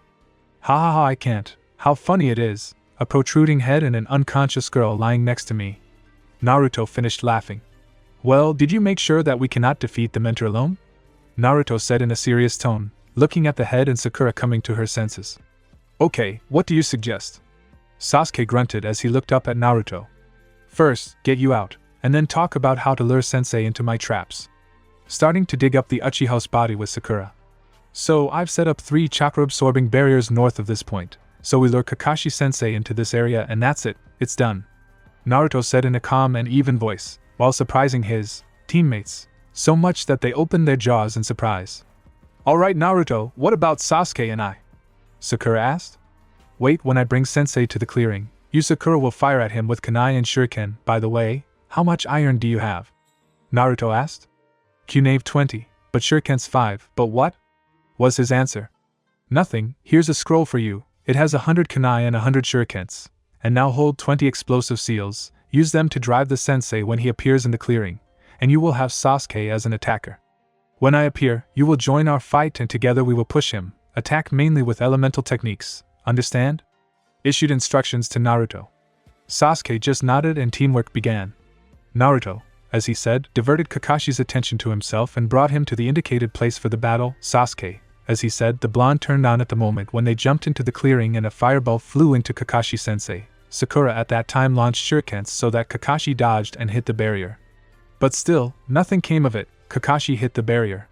But bad luck, it was a shadow clone, to which Naruto simply howled from impotence. Hearing the alarm clock, they went to the clearing in which they split up and Kakashi-sensei was waiting for them again reading his porn. "Well, what can I say, you didn't pass everything," he said in a calm voice. "What, how, why didn't we pass? Explain to Kakashi-sensei." Sakura and Sasuke exclaimed. "It's simple. I have no complaints only against Naruto, since he understood the meaning of the task and immediately went to you to work in the place. But what did you, Sakura, do? You pounced on Naruto and dispelled the clone, who didn't even have time to explain anything to you. You, Sasuke, is no better. You listened to the clone, but refused to cooperate. So you all failed," Kakashi said and wanted to leave. "But Kakashi-san, we still started working at the end and were able to drive your clone into the barrier that I put up," Naruto stated in a calm tone. Kakashi's right eye went up questioningly. But then he returned to normal. "Alright Naruto, since you say that, are you ready to get punished for these two?" Kakashi said as he grabbed Naruto by the scruff of the neck like a naughty kitten and tied him to a post. "Here's another chance for you. I'll give you these dinners on one condition, Naruto not to feed." Saying this, Kakashi disappeared into a swirl of leaves and left his students alone. Having unpacked boxes with dinners, Sasuke and Sakura began to eat. Naruto did not watch for a long time as his stomach grumbled. Sasuke oddly handed him his lunch offering to share. To which Naruto replied, "I'm a connected genius. If you feed me, then I'll eat more." "Okay, I'll feed you," Sakura said irritably. As soon as the rice got into Naruto's mouth, the mentor of the 7th team appears. "I told you not to feed Naruto," Kakashi-sensei growled. "But if we don't feed him, he won't be able to help us deal with you," Sakura exclaimed in response. "Is this your joint decision?" Kakashi asked. "Yes," everyone responded in unison. To which Kakashi only smiled and delighted his wards that they had passed. Remember, those who disobey orders are considered trash, but those who don't appreciate and care about their comrades are worse than trash. He spoke as he approached the Stone of Heroes where were the names of all those who fell in the war or on missions. "Well, tomorrow at the Hokage's residence at 10 o'clock and don't be late," Kakashi said as he melted into Shunshin. "So people, tomorrow at 11 o'clock at the Hokage's residence, and I hope you will listen to me now," Naruto said as he broke the rope and descended from the pole he was tied to. "I went to the village and maybe I'll work out. Do you want to come with me?" Naruto asked looking at his teammates. PF came from the direction of the Uchiha, and Sakura simply turned around and left silently. "Well, as you wish." Naruto told them to follow and went to the village in a different way. Passing through the 10th training ground, he hoped to meet Asumiya's team there and asked him for advice on mastering the techniques of the elements of water, or he could find out his main element, since the fox said that I would spend a lot of time mastering water techniques, which means that water is not my main element. While Naruto was thinking, he did not notice how he came to the training ground of the 10th team, and Asuma called out to him. "Hey Naruto, did you pass Kakashi's check?" he asked with a genuine desire to know, since Kakashi was known for being lazy and unwilling to take on a genin team after graduation. "Yes, we did, but there is no mutual understanding with the team, and I also have a question for you. How to determine your element, is it even possible?" Naruto asked Asuma. At that moment Shikamaru, Choji and Ino approached. Saying hello, they began to listen to Asuma's explanation. "Yes, there's a way to determine your element. But why do you need to know it so early? Elemental techniques usually begin to be studied as soon as the Chunin table, and not the genin who graduated from the academy," Asuma said while looking at Naruto questioningly. "The fact is that I was able to learn the water dragon technique, but it was very difficult for me, and if it weren't for the shadow clones, I wouldn't have mastered it in less than a year, so I'm interested in knowing what to train and how," Naruto replied. To which Asuma arched an eyebrow in surprise. "You say you have mastered the technique of the water dragon. Well then show me, and then after I see it I will help you with elemental techniques, although I myself have only one element, wind," Asuma replied, to which Naruto only sealed the water dragon technique seal and uprooted the tree. The whole 10th team was in shock, at such an age and such power. "Okay Naruto, here hold a piece of paper and let the chakra pass through it, and we will see your main element," handing Naruto a sheet of chakra conductive paper. "Okay, like this?" Naruto asked Asuma when the leaf was cut in two. It's strange that your main element is wind, then here's another leaf for you. Take it in your other hand and skip the chakra."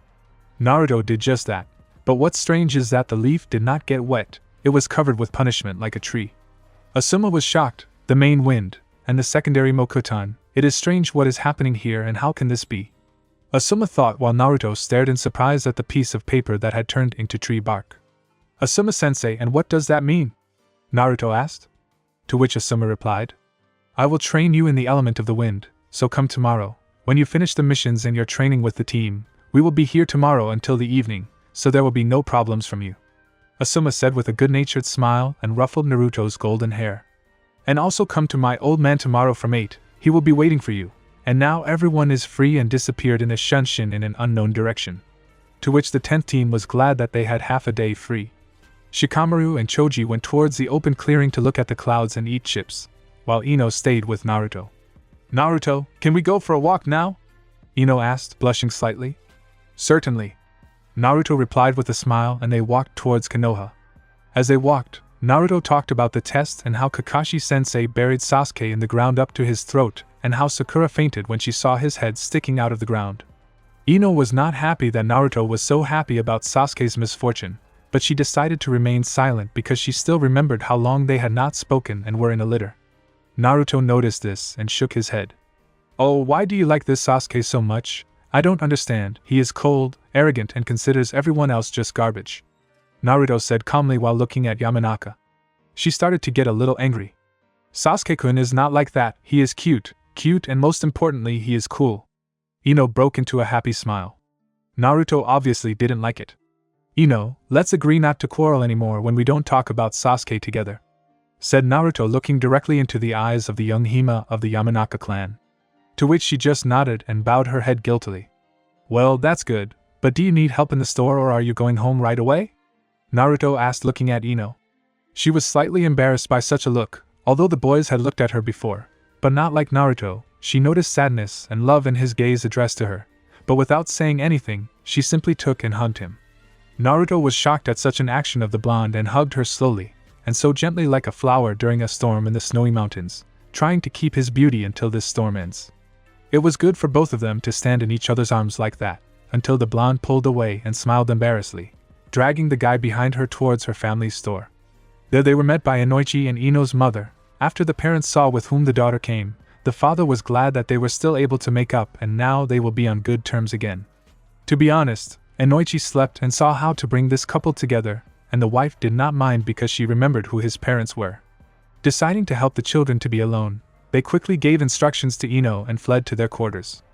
Ino was surprised at such a blockage and asked for help from Naruto. He happily agreed because he wanted to spend more time with the blonde and let her think that she loves Sasuke anyway. Sooner or later she will love him, Naruto thought.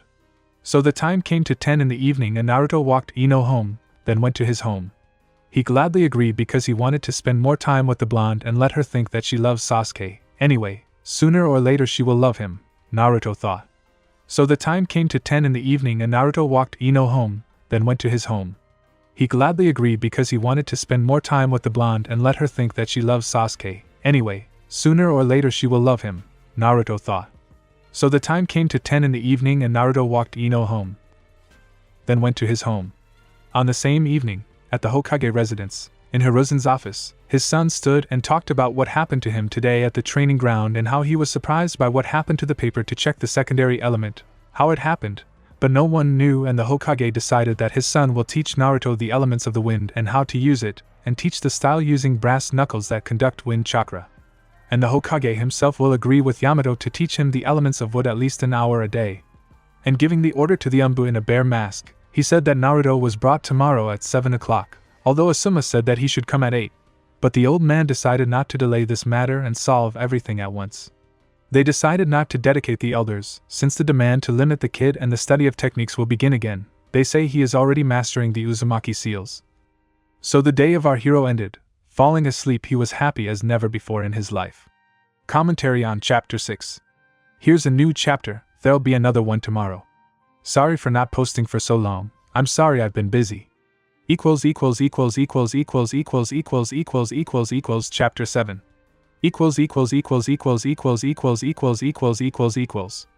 At 6:30 in the morning, an Umbu in a mask came to Naruto and told him to come to the Hokage in half an hour.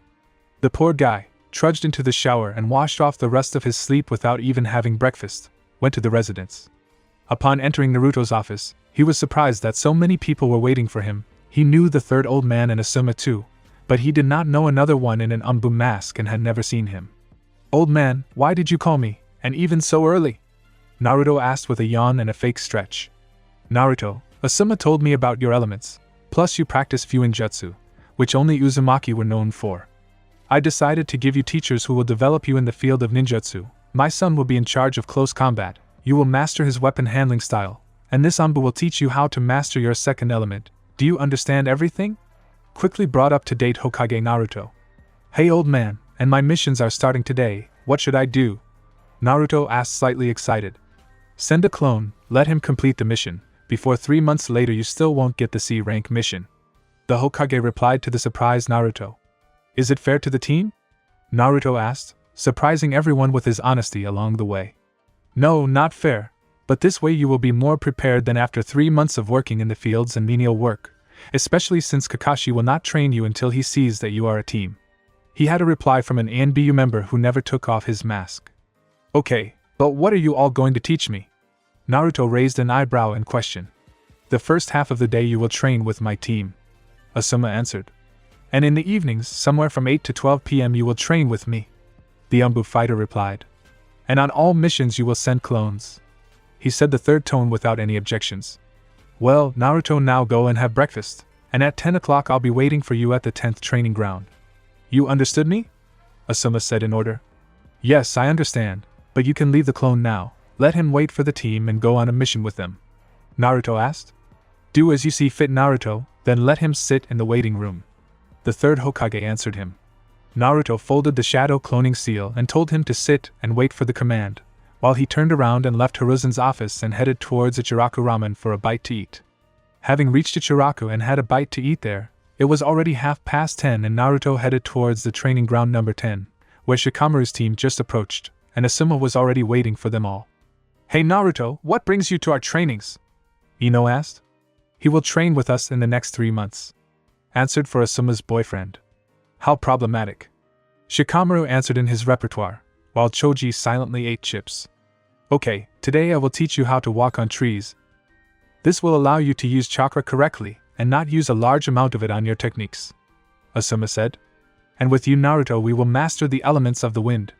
You will first learn how to use it, but for now, train on the leaves of trees. You must cut them in half, after which we will begin to study my style of close combat with brass knuckles.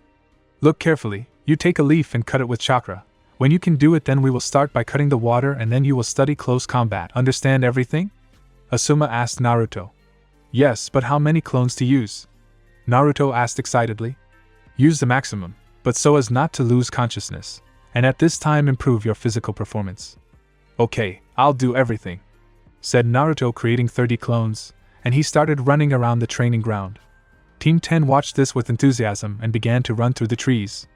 Exactly an hour had passed since the clones began to cut the sheets little by little, and Asuma ordered Naruto to dispel the clones. As soon as the blonde dispelled the clones, he immediately staggered and began to fall on his side, but Asuma picked him up and sat him with his back to the tree so that he would recover and rest. Team 10 was excited that the blonde suddenly fainted. They approached the sensei and asked what happened to the blonde. "Oh, it's just that this technique was included in the Forbidden Hokage scroll that Naruto stole and studied. The technique creates real bodies, you yourself saw it, and it is dangerous because it transfers knowledge and experience to the original. Now imagine what the brain experiences from the amount of received knowledge. Although do not worry, he will come to his senses as soon as he sleeps." At this time, on a mission, Team 7. Team Kakashi has taken on a mission to clean up the river, and during the job, Naruto's clone disappears. Kakashi was shocked that his student sent a clone instead of himself, and did not appear himself. "Yes, I'll grind this dunce into powder." Sakura was outraged. I didn't expect this from Naruto. I'll have to talk to him tonight, but for now, finish the mission and go for the reward." Having quickly dealt with cleaning up the river, Team 7, without the blonde, went to the Hokage for a reward, where the head of the village gave the money to the genin and left it in Kakashi's office. "Hokage-sama, today Naruto sent a clone on a mission, and did not appear himself. What do I order to do with him?" Kakashi asked while reading his book. "Well, for starters, stop reading this book in my presence," he barked at his subordinate Hokage. Kakashi followed orders immediately. "And now, on business, you don't have to do anything," I gave him permission to send clones on all D-rank missions. You won't train them early, as many analysts said, and until a cock pecks you, you won't scratch yourself. Hiruzen answered the question of the commander of Team 7. And yes, do not forget to bring money to Naruto today. The clones still completed the mission, the Hokage said and stared at the papers, thus pretending that the conversation was over. At Training Ground 10, Naruto just came to his senses and smiled, telling what happened. Team 10 and their mentor laughed together and went off to train again. Well, how are the results? Did you learn something? Asuma lit a cigarette and asked Naruto about his progress. Yes, okay, I think I can master this technique by tomorrow evening. Naruto replied and created 30 more clones and sent them to cut the leaves with chakra. And the training of Team 10 was going on as usual. Chuji was already tired of running and he decided to have a bite, but Shikamaru, who was lazy to the marrow of his bones, was already snoring on the topmost branch of the tree, which the blonde was angry at. Ino did not go as smoothly as Shikamaru and she constantly lost her temper. Naruto walked up to her, hugging her from behind and asked her to calm down. Calm down, princess, you won't help yourself with screams and nerves. He spoke into Ino's ear. The blonde blushed and looked at the boy in confusion. The male part was all in shock. Asuma almost choked on his cigarette. Chuji dropped the chips, followed by his jaw. Shikamaru fell from a branch, learned to walk on trees and, releasing chakra, grabbed the tree trunk with his hand and stuck. Alright Naruto, I'll calm down, just let me go. Ino, all red as a tomato, spoke. And what the hell was going on in her head? She thought that no one else had hugged her so gently and affectionately, and hear from Naruto such a sign of attention and support. After calming down, Ino did as Naruto said, focusing on controlling the chakra in her feet. Ino ran up the tree and ran to the top and jumped down. Naruto, what was that now? Surprised Shikamaru spoke. What are you talking about? Naruto raised one eyebrow in surprise. I'm talking about how you hugged Ino and whispered words of support in her ear. Shikamaru said calmly as he analyzed Naruto's actions. You already understood everything, Shik. I just don't understand why you asked this. Naruto sighed heavily and stared at Shikamaru. Yes, you're right, and how long have you had feelings for her? Whispered Shikamaru. Yes, for a long time, but she doesn't understand this yet, and saving beautiful princesses is much more pleasant. Naruto answered that, and smiled his signature smile. So it was you who saved her when there was a kidnapping? Shikamaru was surprised for the first time.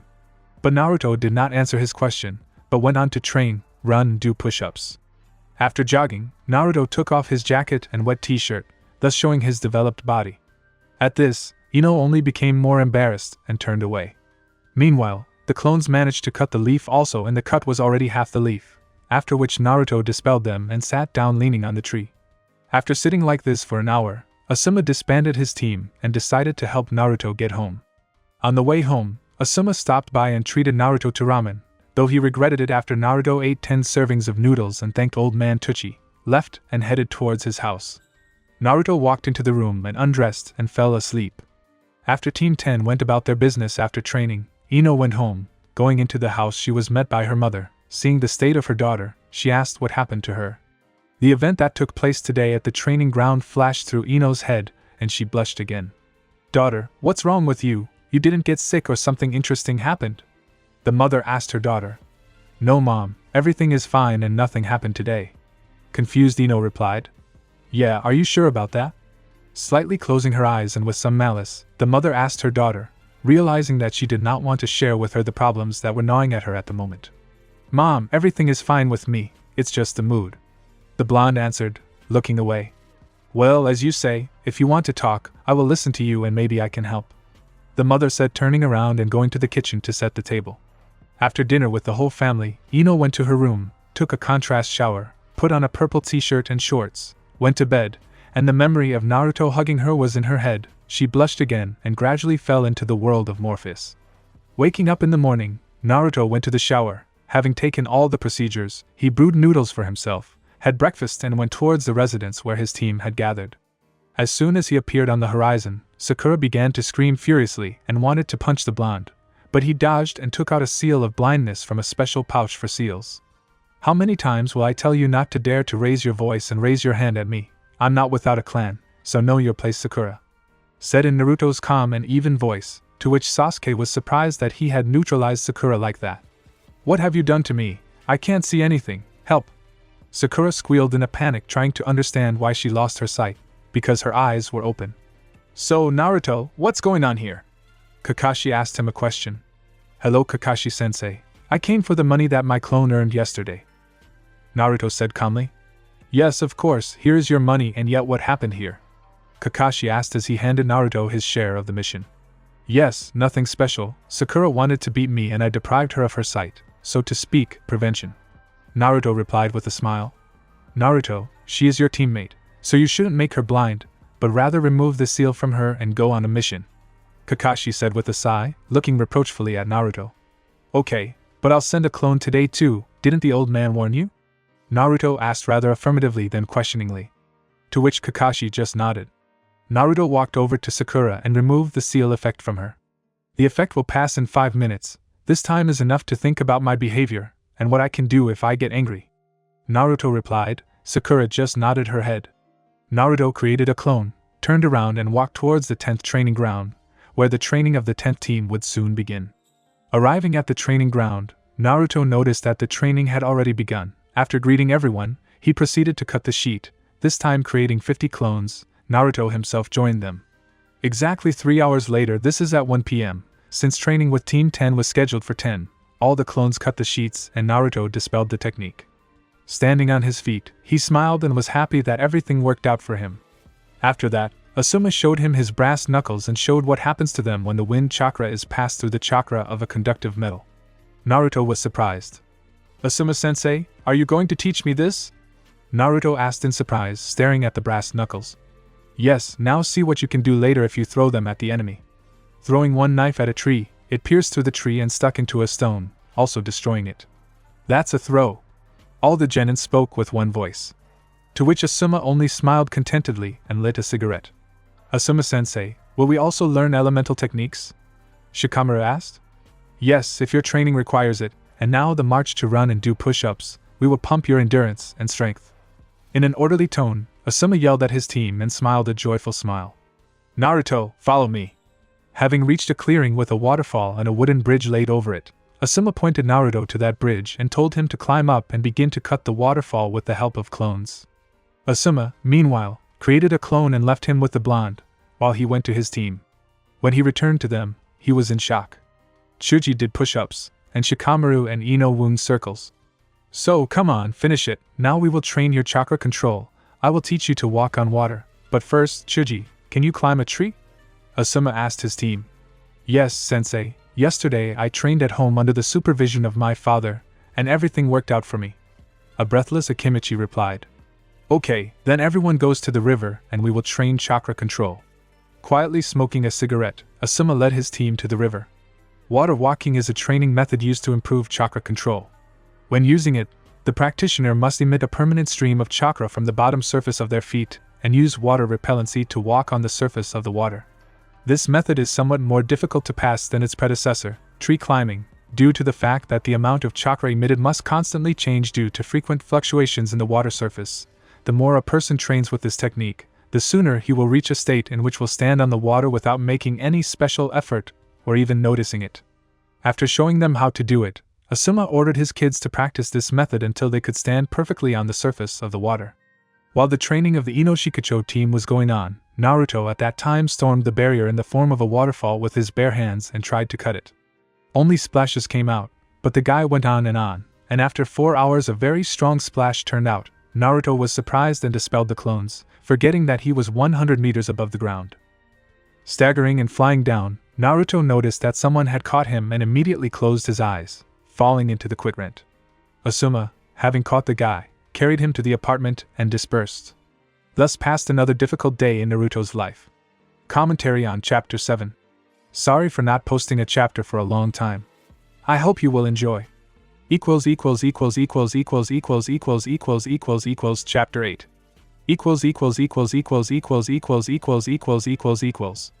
3 months had passed. Naruto had finished training with Asamai and with Yamato, and was now standing in the third Hokage's office to receive a mission.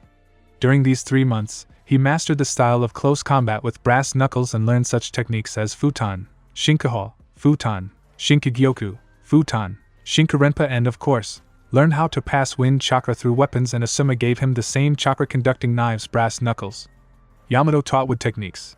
But thanks to the Hokage, Naruto got the opportunity to read the scroll of the first one, which described the creation and use of his techniques. Of course, it was not possible to master them right away. Naruto's first and most important techniques were Mokuton, Hobi no Jutsu, covering himself with a protective dome that could not penetrate both vacuum bullets and a fireball. After becoming Mokuton, Mokurya no Jutsu, the technique releases a gigantic dragon that can absorb tailed chakra. Naruto thought, since it contains the 9 tails, this technique will help him in the future, and one attacking Buddha relic technique creates a Buddha statue that strikes with colossal power with its arms, which is enough to break through the absolute Susanoo. At this, the development of the wood element was stopped, but after completing the missions, the old man Hiruzen promised that he would return to mastering the techniques of the first Hokage. Now the whole team of 7 and their mentor were given the task of escorting the caravan to the country of rice fields, not too far from Konoha. But there would be no days for 5, so Naruto listened to the introductory part of the task, as Kakashi-sensei would say everything along the way to the destination.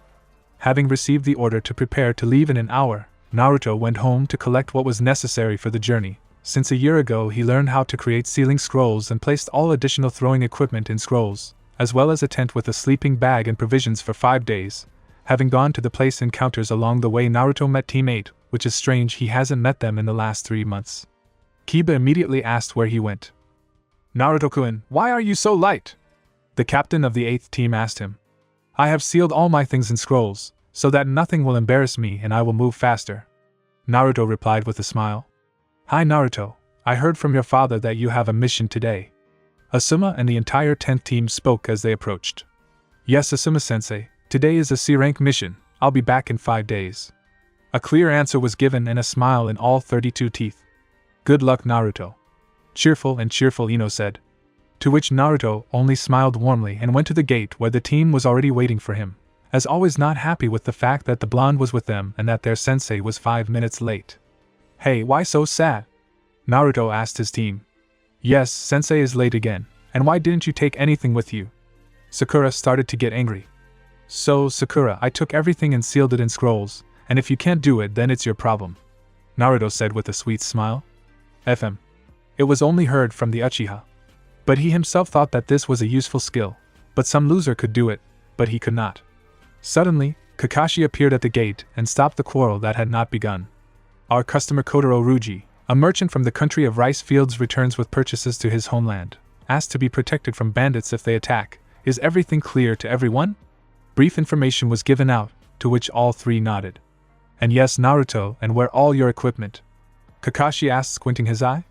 In scrolls, I sealed it at home. And what is the problem with this? Naruto asked, surprised. No problem, just how are your comrades? Do they need to seal their gear too? Kakashi said, waiting for the blonde to act.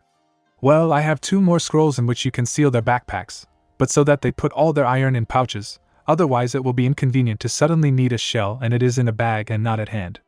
An answer was given to the negligent sensei. Well, whoever has additional equipment, shift it, whoever doesn't, repeat the seals for Naruto. An order was given to 2 genin. To which Naruto just shrugged his shoulders and showed a seal of concentration. Look carefully, put the bag on the print drawing and folded the concentration seal.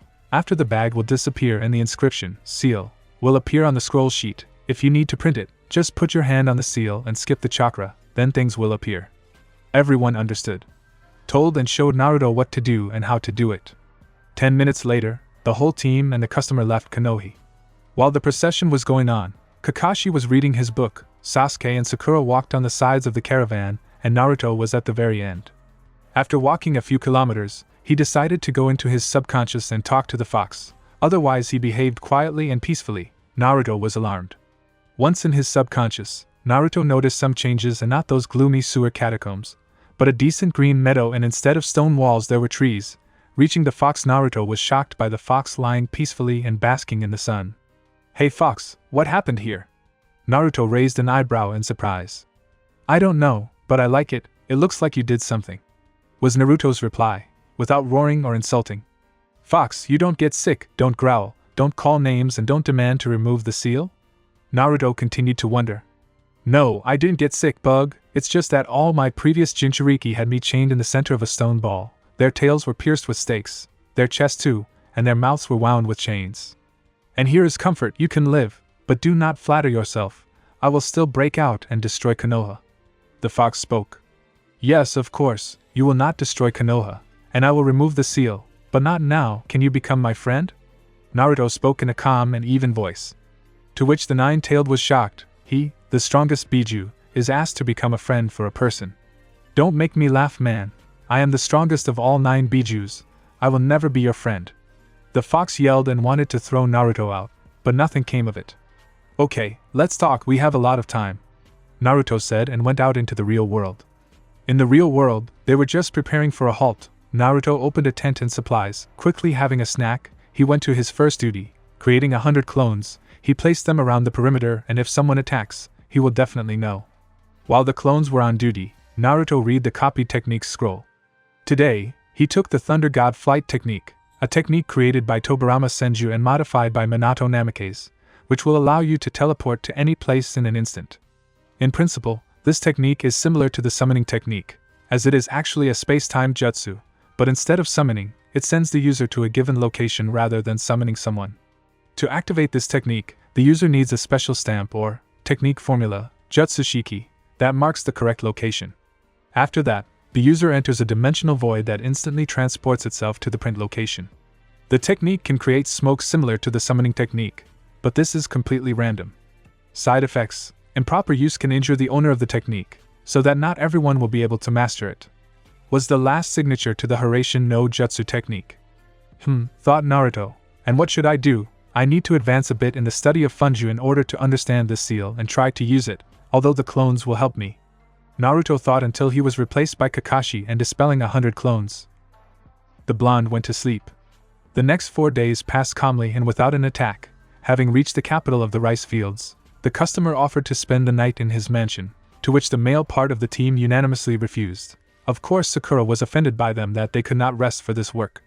They got to their native village quickly, although a group of robbers tried to detain them, literally at the exit from the country of rice fields. But then they themselves regretted that they ran into shinobi. The bandits were quickly tied up and sent a clone to the city so that the bandits were taken away by law enforcement officers. Team 7 went to their village. Arriving 3 days later, Naruto took his money at the residence and went to the Yamanaka flower shop, wanted to meet Ino there and invite him for a walk. He didn't want to lose a day off in training. But the blonde's mother wasn't in the store. Ino Yoshino-san said that her daughter just went on the first C-rank mission 3 hours ago. We need to escort some builder to the land of waves. Naruto sadly left the store, saying goodbye to Ino's mother along the way. On the way to his apartment, he stopped by Ichiraku Ramen and ordered 5 servings of ramen for himself and sat down to eat. Naruto has been gone for a long time, Tucci said with a good-natured smile. Yes, old man, I just returned from a mission an hour ago, so I went to have a bite to eat, Naruto said with a smile. You are already leaving the village on a mission? Ayame asked as she approached. Yeah, it was boring, even the bandits turned out to be weak. I just created 10 clones and they all twisted, Naruto replied while eating noodles. It's good that you managed, then 2 servings at the expense of the institution. Tucci treated Naruto with ramen. The blonde's eyes just sparkled from such a gift. Having eaten all 5 portions and paid only for 3, Naruto found an umbu in a cat mask and asked to come to the Hokage for an urgent mission. Arriving at the residence, the blonde immediately saw his team at the entrance and, ignoring Sakura's plaintive moans, sat down to wait for Kakashi-sensei or until they were invited to enter. Kakashi stepped out of the office and ordered his students to pack up and be at the main gate within 15 minutes. Naruto decided to find out the details of what happened, but Kakashi brushed it off, saying that the briefing would be during the exit. Following their sensei's order, Team 7 stood at the gate and waited for Kakashi to say what the problem was and what the urgency was. Team 10 was attacked by Nukanins. There are no wounded. Our team is sent to reinforce their team. Do you have any questions? Kakashi asked, looking at the blonde, who was starting to get angry and released the 9-tailed chakra. Kakashi was in a panic. He didn't have enough for the blonde to get out of control. Asuma and his team are waiting for us 3 hours north of Konoha. Having said this to Naruto, the trail went cold. Thanks to the chakra of the fox, Naruto rushed at a breakneck speed with carrying trees in his path. In less than an hour he was already standing next to Team 10 and calmed down. Although Asuma ordered his own to protect Architect Tazuna as a source of wild chakra rushed towards them and demolished trees, even the trio of Ino Shikicho were scared, and when they saw the blonde, they immediately calmed down, although Naruto himself was looking for only one blonde person with his eyes. Seeing that Ino was standing on the right side of Tazuna, The whole male part quickly rushed towards her at such a speed, their mouths opened, and the blonde, meanwhile, hugged the girl by the waist and whispered, "It's good that you're okay. I wouldn't worry if I lost you," Naruto said as he gently wrapped his arms around Ino's waist. "Calm down, Naruto, and let me go, please, otherwise everyone is watching," the blonde answered embarrassedly, realizing that they don't worry so much about a simple friend. It can be said that the guy almost confessed his feelings, but she was ashamed that she could not understand his feelings towards her person for so long. "Hey Naruto, where are the others, or you alone were sent to help us?" Asuma asked while lighting a cigarette. "No, our team will be in 1.5 to 2 hours. I was just angry and wanted to come to you faster," the guy said, looking sideways at the customer. "Is it that he deceived with the complexity of the mission?" Naruto asked inquiringly, starting to get angry, and released the fox's chakra, leading to a stupor of everyone who was in the clearing. "So it's because of him that Ino almost got hurt?" Naruto barked, releasing the fox's chakra, knocking out the customer's CI from the pressure. "Calm down, Naruto, I'm fine," embarrassed Ino exclaimed, even though there was pressure from the blonde. But she was embarrassed by the way he said it, and what he was ready to do for her. "Okay, I'll calm down and tell Asuma-sensei the essence of the mission and what's with the customer," Naruto said as he removed the fox's chakra and looked at Team 10 Sensei. "Well, Naruto, the essence is such a customer from a poor village in which a certain Gato is in charge, but he is building a bridge to help and solve financial problems." Asuma told the entire introductory mission and explained the situation. "Well, we will help you anyway, but is Gato not the one listed in the bingo book, who has a 10 million Rio bounty on his head?" the blonde asked, and his eyes sparkled with a desire for profit.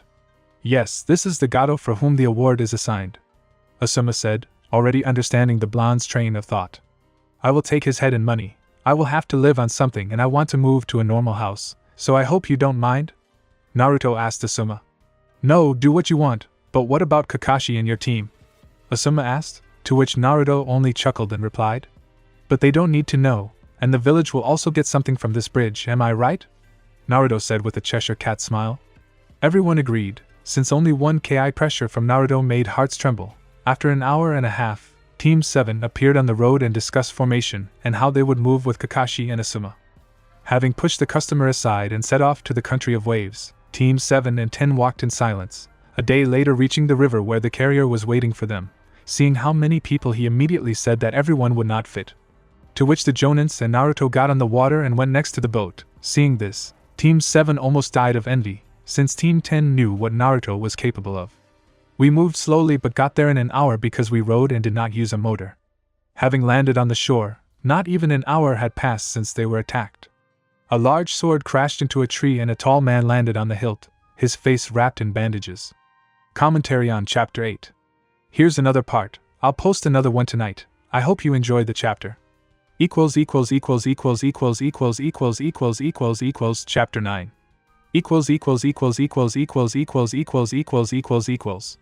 As soon as Zabuza appeared, Naruto erected a barrier around the customer, to which the genin were surprised.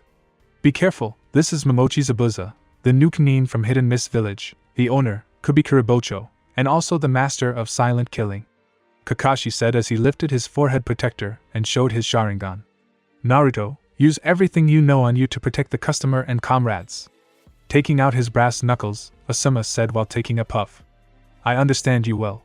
By creating 20 clones and sending 6 of them around the perimeter, setting up a barrier much more powerful than the one around the customer, thus protecting Team 10 and 7. Leaving another clone in the center, Naruto ordered him if Zabuza penetrated, he would use Mokuton, Hobi no Jutsu to protect everyone. Naruto himself prepared to defend outside the barrier. "Ha ha ha, you want to stop me with these kids?" Zabuza laughed as he jumped off the Kubikuribocho and pulled him out of the tree trunk. "Well, we'll see if they can stop you, but your opponents are us," Kakashi and Asuma said almost at the same time. Asuma just took out his brass knuckles and passed wind chakra through them. The knives glowed blue, and their blade lengthened with the help of chakra. A fight ensued, at which point Zabuza used Ninpo, Kirigakure, but the jutsu and the clearing were covered in dense fog. Naruto clones dispersed the fog with wind techniques, and the original was surprised that Kakashi was caught, and Asuma fought with Zabuza. "Naruto, take everyone away or they'll kill you too!" Asuma yelled as he dodged Zabuza's sword. "They won't be able to escape," Zabuza said in a calm voice, and his water clones appeared in the barrier. Fortunately, the Naruto clone who was given an order just for such a case quickly applied the Mokuton technique. Hobi no jutsu. The barrier covered everyone, the blows of the swords obeyed, and after that the clone disappeared and the barrier fell. Everyone gathered in the clearing was in shock. Asuma knew about Mokutan, but he did not know that the guy was allowed to read the scroll of the first and learn some techniques from there. At this point, many had mixed feelings. Sasuke was jealous of the black, Sakura was surprised, and Team 10 was sincerely grateful. Kakashi-sensei, even if we run away, he can catch up with us, so we have no choice but to fight and win, said inspired Naruto. Interesting Mokutan of the first Hokage. But you can see the boy from the Senju clan, since you have the wood release. It will be interesting for me to fight with you. It's a pity you are still so small and inexperienced. Zabuza spoke in a serious voice. No, you're wrong, Zabuza. I'm from the Uzumaki clan, and don't be embarrassed that I'm small in stature and have no combat experience. You have enough strength to defeat you. Naruto spoke without any emotion in his voice as he sent 3 kunais at Zabuza. He was surprised the guy didn't have a pouch behind his back and on his leg. But how he throws kunai. When he saw that Zabuza kunai appeared in his hand, he saw a seal on his right hand, then he realized what the guy had done and was not said happy with this outcome events. You are a genius of your generation and I sincerely respect you, blonde, but it's time to die, Zabuza said while smiling under his bandages. And backhanded at Naruto. Fortunately, the blonde rolled away and threw 2 kunai impregnated with wind chakra at Zabuza. Zabuza blocked the approaching kunai with his sword, but thanks to the wind chakra, the kunai went through Kubikuri Bocho and wounded Zabuza in the side. You're a good boy. He praised the blonde Zabuza. And he created 6 more clones that appeared in the barrier. Naruto was in a panic, because there were no clones of him left in the barrier, 6 of them holding the barrier, 1 in the center had already been dispelled, and the remaining 13 had helped in the attack of the sensei and were also dispelled. Fortunately, Shikamaru managed to grab 2 clones of Zabuza, and Sakura threw a kunai at them. 2 more clones were fried by the Uchiha. The last 2 clones managed to injure Ino when dispelled and Naruto broke. Ino managed to dispel her opponent by throwing a dozen kunai at him, but Chuji hesitated and did not manage to destroy the clone in time, and Ino was injured. Naruto, seeing this, fell into a rage. The fox's chakra immediately formed 2 tails and chaos began. Naruto seemed to teleport to Asuma and Kakashi, destroying Momochi's clones and attacking the original with such force that he flew off and broke through a dozen trees. There was a roar over the clearing and Naruto disappeared into the spot where he had sent Zabuza. At this time, the barrier was dispelled by Kakashi and Asuma approached the injured Ino, seeing that there was nothing serious. A couple of pills to restore blood and accelerate regeneration, a day of rest and be as good as new. Sakura had already begun to treat the wound and gave Ino a few pills. When she finished with the blonde, she switched to Asuma, bandaged and gave regeneration pills and went to Kakashi-sensei. Sensei, what happened to Naruto? Sakura asked, since this is the first time she sees the blonde being so angry and so monstrously strong. To which Kakashi and Asuma looked at each other deciding whether to tell or not. Sakura is his innate. You can put this rage on a par with his Mokutan techniques. By the way, Asuma, where did Naruto get the element of the first Hokage? Kakashi asked Asuma, who was peacefully smoking a cigarette. I don't know where he got it from. Maybe someone in his ancestors was from Senju, but I checked him for the elements. The main one was the wind, and the secondary, as you can see, is Mokutan, although we have problems with you that are much more important, don't you think so? Asuma said while taking a puff. Yes, you're right, it will be bad if he gets out of control here. An excited Kakashi said as he helped his comrade to his feet. Who's out of control? Shikamaru asked while looking at his instructors. Naruto, he's going to destroy everything there until he finds Zabuza and kills him. By the way, why did he get so mad, you know? Asked surprised Kakashi. He had already seen that Naruto was angry, but not to such an extent, so there is a reason. Yes, we know it's because of me, Ino said in a quiet voice. He said that he was worried about me and therefore he was furious with the customer, and now he probably saw me wounded and lost his temper. Said already red as a tomato blonde. Sakura was amazed at such a sincere response. Sasuke just snorted while Shikamaru and Choji nodded in confirmation of Ino's words. Alright, let's hope Naruto is okay, Kakashi said and ordered everyone to rest, while he and Asuma advanced towards the battle between Naruto and Zabuza. Arriving at the scene of the battle between Naruto and Zabuza, Naruto was no longer there, but there was a creature covered with bone and a bloody cover with 6 tails. Kakashi was horrified they did not have time a little more and the foxes would break free. And Zabuza tried to hide, but the form of a fox with 6 tails was just playing with him. An Oinin appeared in the clearing in a mask with the emblem of fog and tried to stop the fox by freezing him. But nothing came of it. Zabuza, who attacked Naruto in the form of a fox, was struck by the strength of his cover since the sword couldn't hurt him. "Can I help you?" Kakashi asked, appearing in the clearing with Asuma. "What is this monster, and how do you keep it under control?" Zabuza was taken aback. "He went into a rage after you hurt the girl he seems to like, so he rages. Although this is the first time he's gotten out of control." Zabuza has been answered. "What do we do?" Oinen asked. "We don't know. We will try not to fall under his attacks, otherwise his chakra is poisonous and death will be very painful." At this time, Naruto began to form a seventh tail, and the body had already begun to take on the shape of a fox. Solid muscles and an eighth tail appeared. In Naruto's subconscious, he voluntarily gave control to the fox, who was surprised that he was able to gain freedom so quickly, but was disappointed that a fourth appeared out of nowhere and tore his son's hand from the seal. "Why did you want to release the fox, Naruto? Did he tell you that he would give strength?" The voice of a young blonde spoke with tenderness and love. "I need his power to kill Zabuza." Pulling his hand away, Naruto growled at the fourth. "And why does the fourth know my name, although I understand that you are my father?" Having already calmed down, Naruto said. Minato was shocked that his son knew who his parents were. "Fourth, come here, I'll tear you!" The fox snarled, thumping the bars with its paw. "No foxes, I'll probably refrain and I want to talk to my son," Minato said and turned to Naruto. "By creating a place in his subconscious where no one can penetrate." "How did you know that I'm your father?" Minato asked, looking at his son in surprise.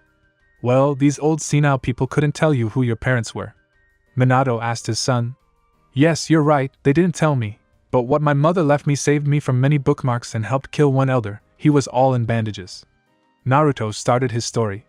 "It's good that you're alive, son, I wanted you to be happy, and when mom found out that you would be born soon, she couldn't find a place for herself. I was glad and wanted to teach you, but that incident happened. During childbirth, a man in an orange mask attacked the hideout and helped the fox escape from Kushina. After that, I divided his chakra and sealed the light chakra into you and the dark one into myself and gave the soul to the Shinigami. I understand that I ruined your childhood, but I believe that you can get along with the fox and be careful with the masked man. I'll restore the seal, but you'd better prepare next time you'll have to fight him and whoever wins is the one who stays alive." Minato told his son and put his hands on the seal, turned it around and restored it began to fade. "Thank you, father, for loving me and my mother, and I haven't been angry with you for a long time. It's good that I managed to talk to you. Goodbye." Naruto spoke with tears in his eyes. And at this time in real time, everyone who fought with the fox was injured. Kakashi and Asuma were slightly injured, but still there were. But Zabuza and the Oinin had no luck. Zabuza was seriously injured and was bleeding.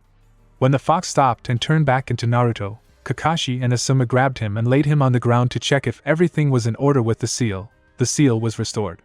At this time, the Oinin and Zabuza escaped. "Well, let them go, we still need to get to the customer's house and have a rest there," Kakashi said as he lifted Naruto into his arms. "I agree, and even in my team there are wounded," Asuma said as he went to the place where the genin were left. In the clearing where the genin remained, the mentors of the 10th and 7th teams appeared. Kakashi held Naruto in his arms and was tired. "Tazuna-san, it's still a long way to your house?" Asuma asked the old man. "About an hour. When we arrive, you can rest and take care of the wounded," Tazuna said, slightly nervous. "Well, otherwise we need to prepare for the second attack." Kakashi sighed heavily. "Sensei, do you think there will be a second attack?" asked only hemming Sasuke. "Yes, Sasuke, we will be ready for him." Saying this, Kakashi followed the old man. They got to the architect's house exactly an hour later. They were met by Tsunami, the daughter of Tazuna. After seeing the shinobi upstairs and putting the wounded in one room, though Sakura quickly delivered an ultimatum. As soon as Naruto comes to his senses, he goes to the room with the guys, and then the girls remain. The mentors were not against and left everything as it is. He won't come to his senses before tomorrow morning anyway. Well, they all thought so. Naruto woke up in the middle of the night, and when he saw that Ino was lying next to him, he moved closer to her and hugged her waist. She was embarrassed in her dream and hugged the guy in response with a smile. After that, Naruto fell asleep, realizing that she was there and would not get away from him, that she was here nearby, alive and well. The morning was fun for blonde Sakura, who woke up first, seeing such a picture, blushed deeply and hit Naruto on the head. There was no movement from the guy to wake up, but Ino, who opened her eyes at the scream of her friend, was surprised that someone was hugging her. Seeing that Naruto was hugging her, Ino blushed to the roots of her hair and tried to wake the blonde, but instead Naruto only hugged the girl more tightly and whispered in her sleep, "I will always come to your aid, and I'm sorry that I could not protect." Then a single tear rolled down his cheek. Seeing this, Ino asked to be left alone. Sakura protested. "Ino, this is Naruto and he hugs you, don't you mind, and I don't advise you to stay alone with him. Who knows what he will do?" Sakura said with a face the color of a ripe tomato. "Sakura, please come out, we'll go downstairs in 5 minutes," Ino said in a tone that brooked no objection. Sakura gave up and left the room. Going downstairs, she saw the already awakened male team. "What happened to you so early in the morning?" asked the yawning Shikamaru. Sakura remembered the recent event and again blushed to the roots of her hair. "I feel like something funny happened," said a smiling Asuma and a giggling Kakashi. "No, nothing happened," Sakura replied while blushing. "Well, where are Naruto and Ino?" Kakashi asked. "Will be soon." Sakura sighed and sat down at the table. At this time, Ino pushed the sleeping Naruto and asked to be released. "Naruto, please let me go and sit down, we need to talk," Ino began in earnest. "Okay, Ino, what do you want to tell me?" Naruto began to speak seriously. "Naruto, why are you so worried about me?" She asked a question of interest to Ino, although she knew the answer to it. "Oh, you still don't understand. I'm ready to give my life for you, as my mother wrote to me in her farewell letter. Find love and then, no matter how difficult it is for you, no matter how long you have to restrain the demon in yourself, you will be happy. And don't forget the children of the maelstrom have always been strong." These are lines from her letter that was sealed in my subconscious. "And I found my love in you, Ino. And I know that you're running after Sasuke, but I won't give up," Naruto told her. "You are stupid, Naruto," she said with a smile on Ino's face and kissed the blonde on the lips. The kiss was not long, fleeting and innocent, but so gentle that the guy was surprised by the actions of the blonde. "Even in the recent attack, Sasuke did not protect me, but you did, and only thanks to you we are all alive and I am alive. I don't know yet if this is love or not, but let's try to start a relationship," Ino said confused. "Okay, I would be very happy," said Naruto, hugging the blonde's waist and pulling her towards him. She blushed deeply and hid her face behind her hair. "You're very embarrassed," Naruto said in Ino's ear that the steam had gone from that. Descending 10 minutes later, Naruto and Ino sat down at the table. Having a snack and listening to their mentors, they decided to start training. Only the wounded were left alone until tomorrow, let them recover. To which the couple did not mind. They decided to spend the whole day talking and agreed to go on a date when they returned to the village. Commentary on Chapter 9. Yesterday I finished writing the chapter. I posted it today. I hope you enjoy it. Chapter 10.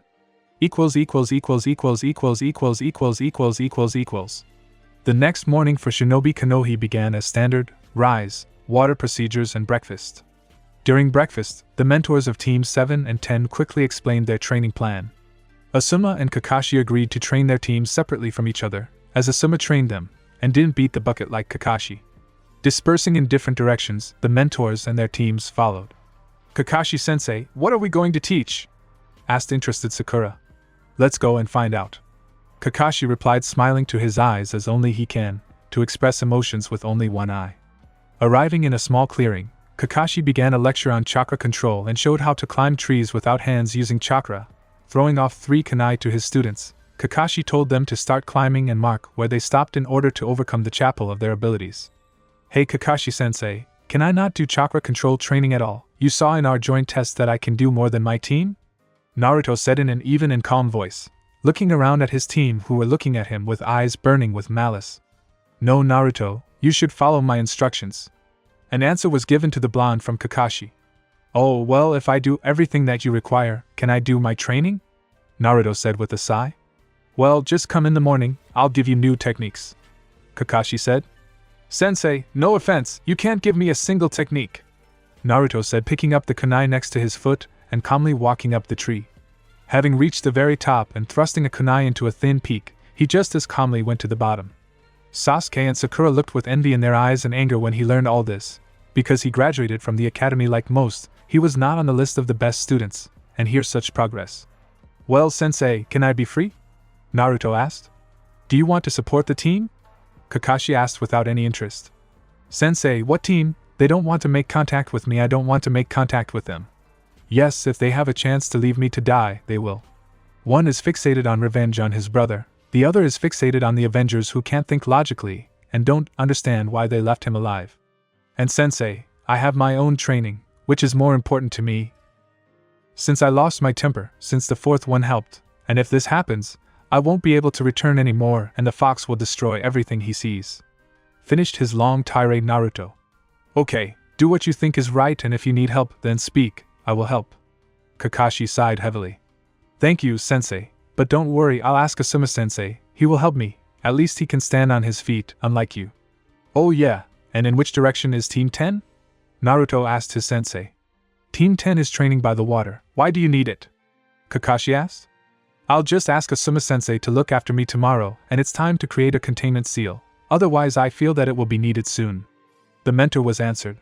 Ha, you are in a hurry to this useless blonde, but you and her are two pairs of useless non-entities. Sasuke said with superiority in his voice, and not expecting the blonde's actions, he was punched in the jaw. Naruto was moving as fast as ever that no one could see him. You dare to say such things in my presence. One more word addressed to her, and you will not have time to awaken your Sharingan as you will be left without eyes, you understand me? Naruto growled at his teammate, but he couldn't hear him as he was already unconscious. How dare you treat Sasuke-kun like that? Sakura squealed and glared at Naruto. Remember Sakura, don't piss me off, I already endure all your arrogant attacks against me, and against Ino I will just break bones for you and so on until you understand that it is better to appreciate and respect your comrades. Said Naruto in a raised voice. Do you think you can get away with it? Sakura screamed. Kakashi-sensei, did you see something? Naruto asked surprised. No Naruto, I didn't see anything, but how are you moving so fast? Asked the teacher of his student. Let's go back to the village, I'll tell you everything on the Hokage's carpet, and now I'll probably go and let Sakura warn the asshole that he won't be able to eat solid food for at least 3 to 4 days. And Naruto left his team. So you're standing Sakura, quickly follow the order. Kakashi yelled at her. But sensei, what about Sasuke? The excited pink-haired Uchiha asked. And let Sasuke lie where he fell, since he brings Naruto to be a lesson to him, and now do the job. After leaving his team, Naruto went towards the construction site. Walking along the embankment, he saw the 10th team that trained walking on water. Approaching them, Naruto greeted everyone and asked Asuma for help. After telling his plan, he left Team 10 and went in search of a place to retire. Finding this deep in the forest, he noticed a small hillock. Climbing it, he sat down and began to remember about the restraining seal that his mother had left for him. Taking paper and ink for Funjitsu, he drew 3 options and began to peer at them. The first seal was to suppress all chakra, the second was to weaken chakra and physical strength, and the third seal was to soothe foreign chakra. Naruto decided to combine all 3 seals into one, but without strong consequences, since the basis in all seals is one, and there it will be easier. Naruto, go to the house, otherwise they sent me to look for you. Shikamaru said while yawning. Now Shika, just help me with the experiment. Naruto asked for it. What kind of experiment? The heir of the Nara clan became interested. The blonde handed him 3 seals and told him to be careful, and when he saw the chakra of the 9 tails, attach one and step back. Naruto plunged into meditation and summoned the fox's chakra. Red bubbling chakra went all over his body and Shikamaru at that moment attached one of the seals. Naruto immediately began to settle and the chakra receded. Hey Naruto, how are you feeling? Shikamaru asked his heavily breathing friend. Acceptable, the 9 tails chakra has been suppressed, my chakra is circulating normally and there is slight fatigue, a good result, and now let's go, I'm hungry, Naruto said smiling. Arriving at Tazuna's house, the guys were greeted with a pleasant aroma of fish and rice. To see Tsunami did her best. Going to the table, the blonde saw a tired Sasuke with a fixed jaw and a tube in his mouth.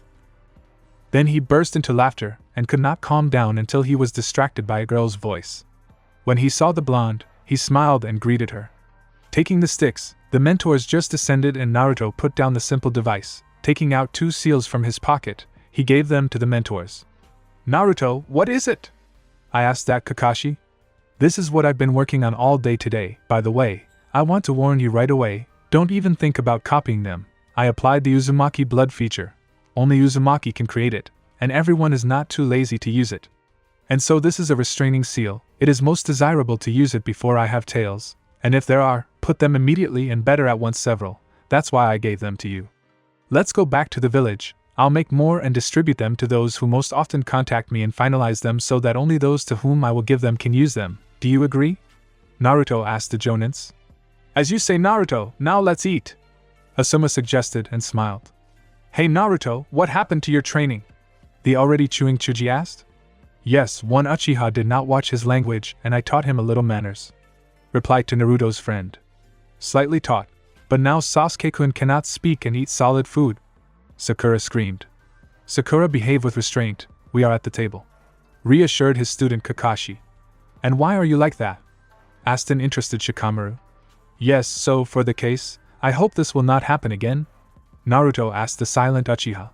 He just nodded and continued to drink his juice. Naruto, come to training tomorrow. I'll show you the techniques of the elements of water and earth. Kakashi said, I'm reading my book. Sensei, I told you that you can't teach me elemental techniques. My native element is wind, and the secondary Mokutan you saw it. So sensei, if you have techniques of these elements or something else, please, I will come to training. Naruto spoke while filling his mouth with rice. Okay, as you want, said Kakashi while continuing to read porn. Although sensei, I have a request with which you can help me and I will come to training. The blonde smiled slyly and continued to chew rice. And what do you want me to do? Kakashi asked. Buy me a box of balloons and a box of rubber balls, the blonde said, which Kakashi just choked on. Why do you need balloons and balls? Asked an interested Asuma. I want to learn the Rasengan, Naruto said, which greatly surprised everyone gathered. How do you know this technique? Surprised Kakashi asked. It is understandable, even Asuma was surprised. I told you, Kakashi-sensei. I saw the fourth one, he told me a lot and showed me, but what I remember is two techniques: the flight of the God of Thunder and the Rasengan. Rasengan requires balls, and Hiraishin requires a medic, so I can only learn Rasengan for now. So, will you buy me balloons and balls tomorrow? Naruto asked a question. Of course I can, but you will have to return the money to me when you return to the village, Kakashi said thoughtfully. You will get a good sum of money when you return to the village, so Kakashi-sensei, I will not return the money to you and it is your task to give us material for training, Naruto said, what upset his sensei. Okay, I'll think about it, Kakashi responded to such statements. Okay, sensei, whatever you think you'll find me, Shikamaru knows where I'll train, Naruto said as he finished his dinner and left for the room. The next morning, Naruto woke up before everyone else and after breakfast went to the clearing where he trained. Sitting on a hillock, he decided to chat with the fox and went down into his subconscious. Hey fox, how are you feeling? Asked a cheerful Naruto.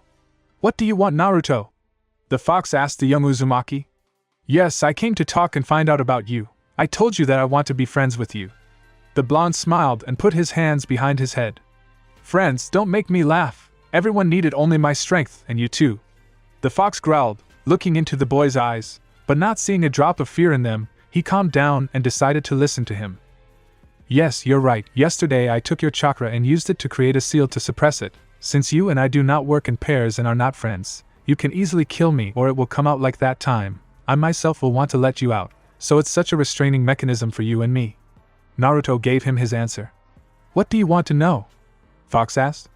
For starters, what's your real name? Doesn't it look like Nine-Tailed Fox Demon is a name?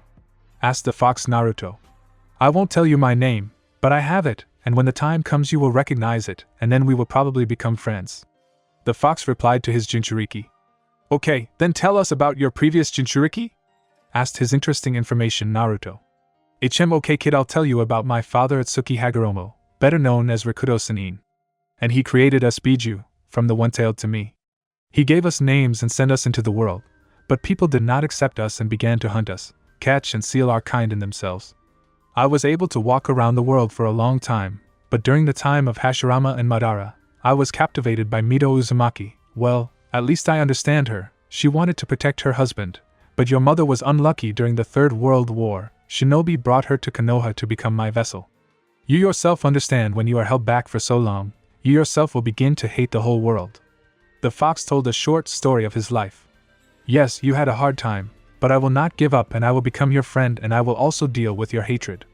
Naruto answered and decided to leave the subconscious. But the fox stopped him with just one phrase. I saw that blonde, she is beautiful, and the phrase that Kushina left for you, Mito said to her, so it's like.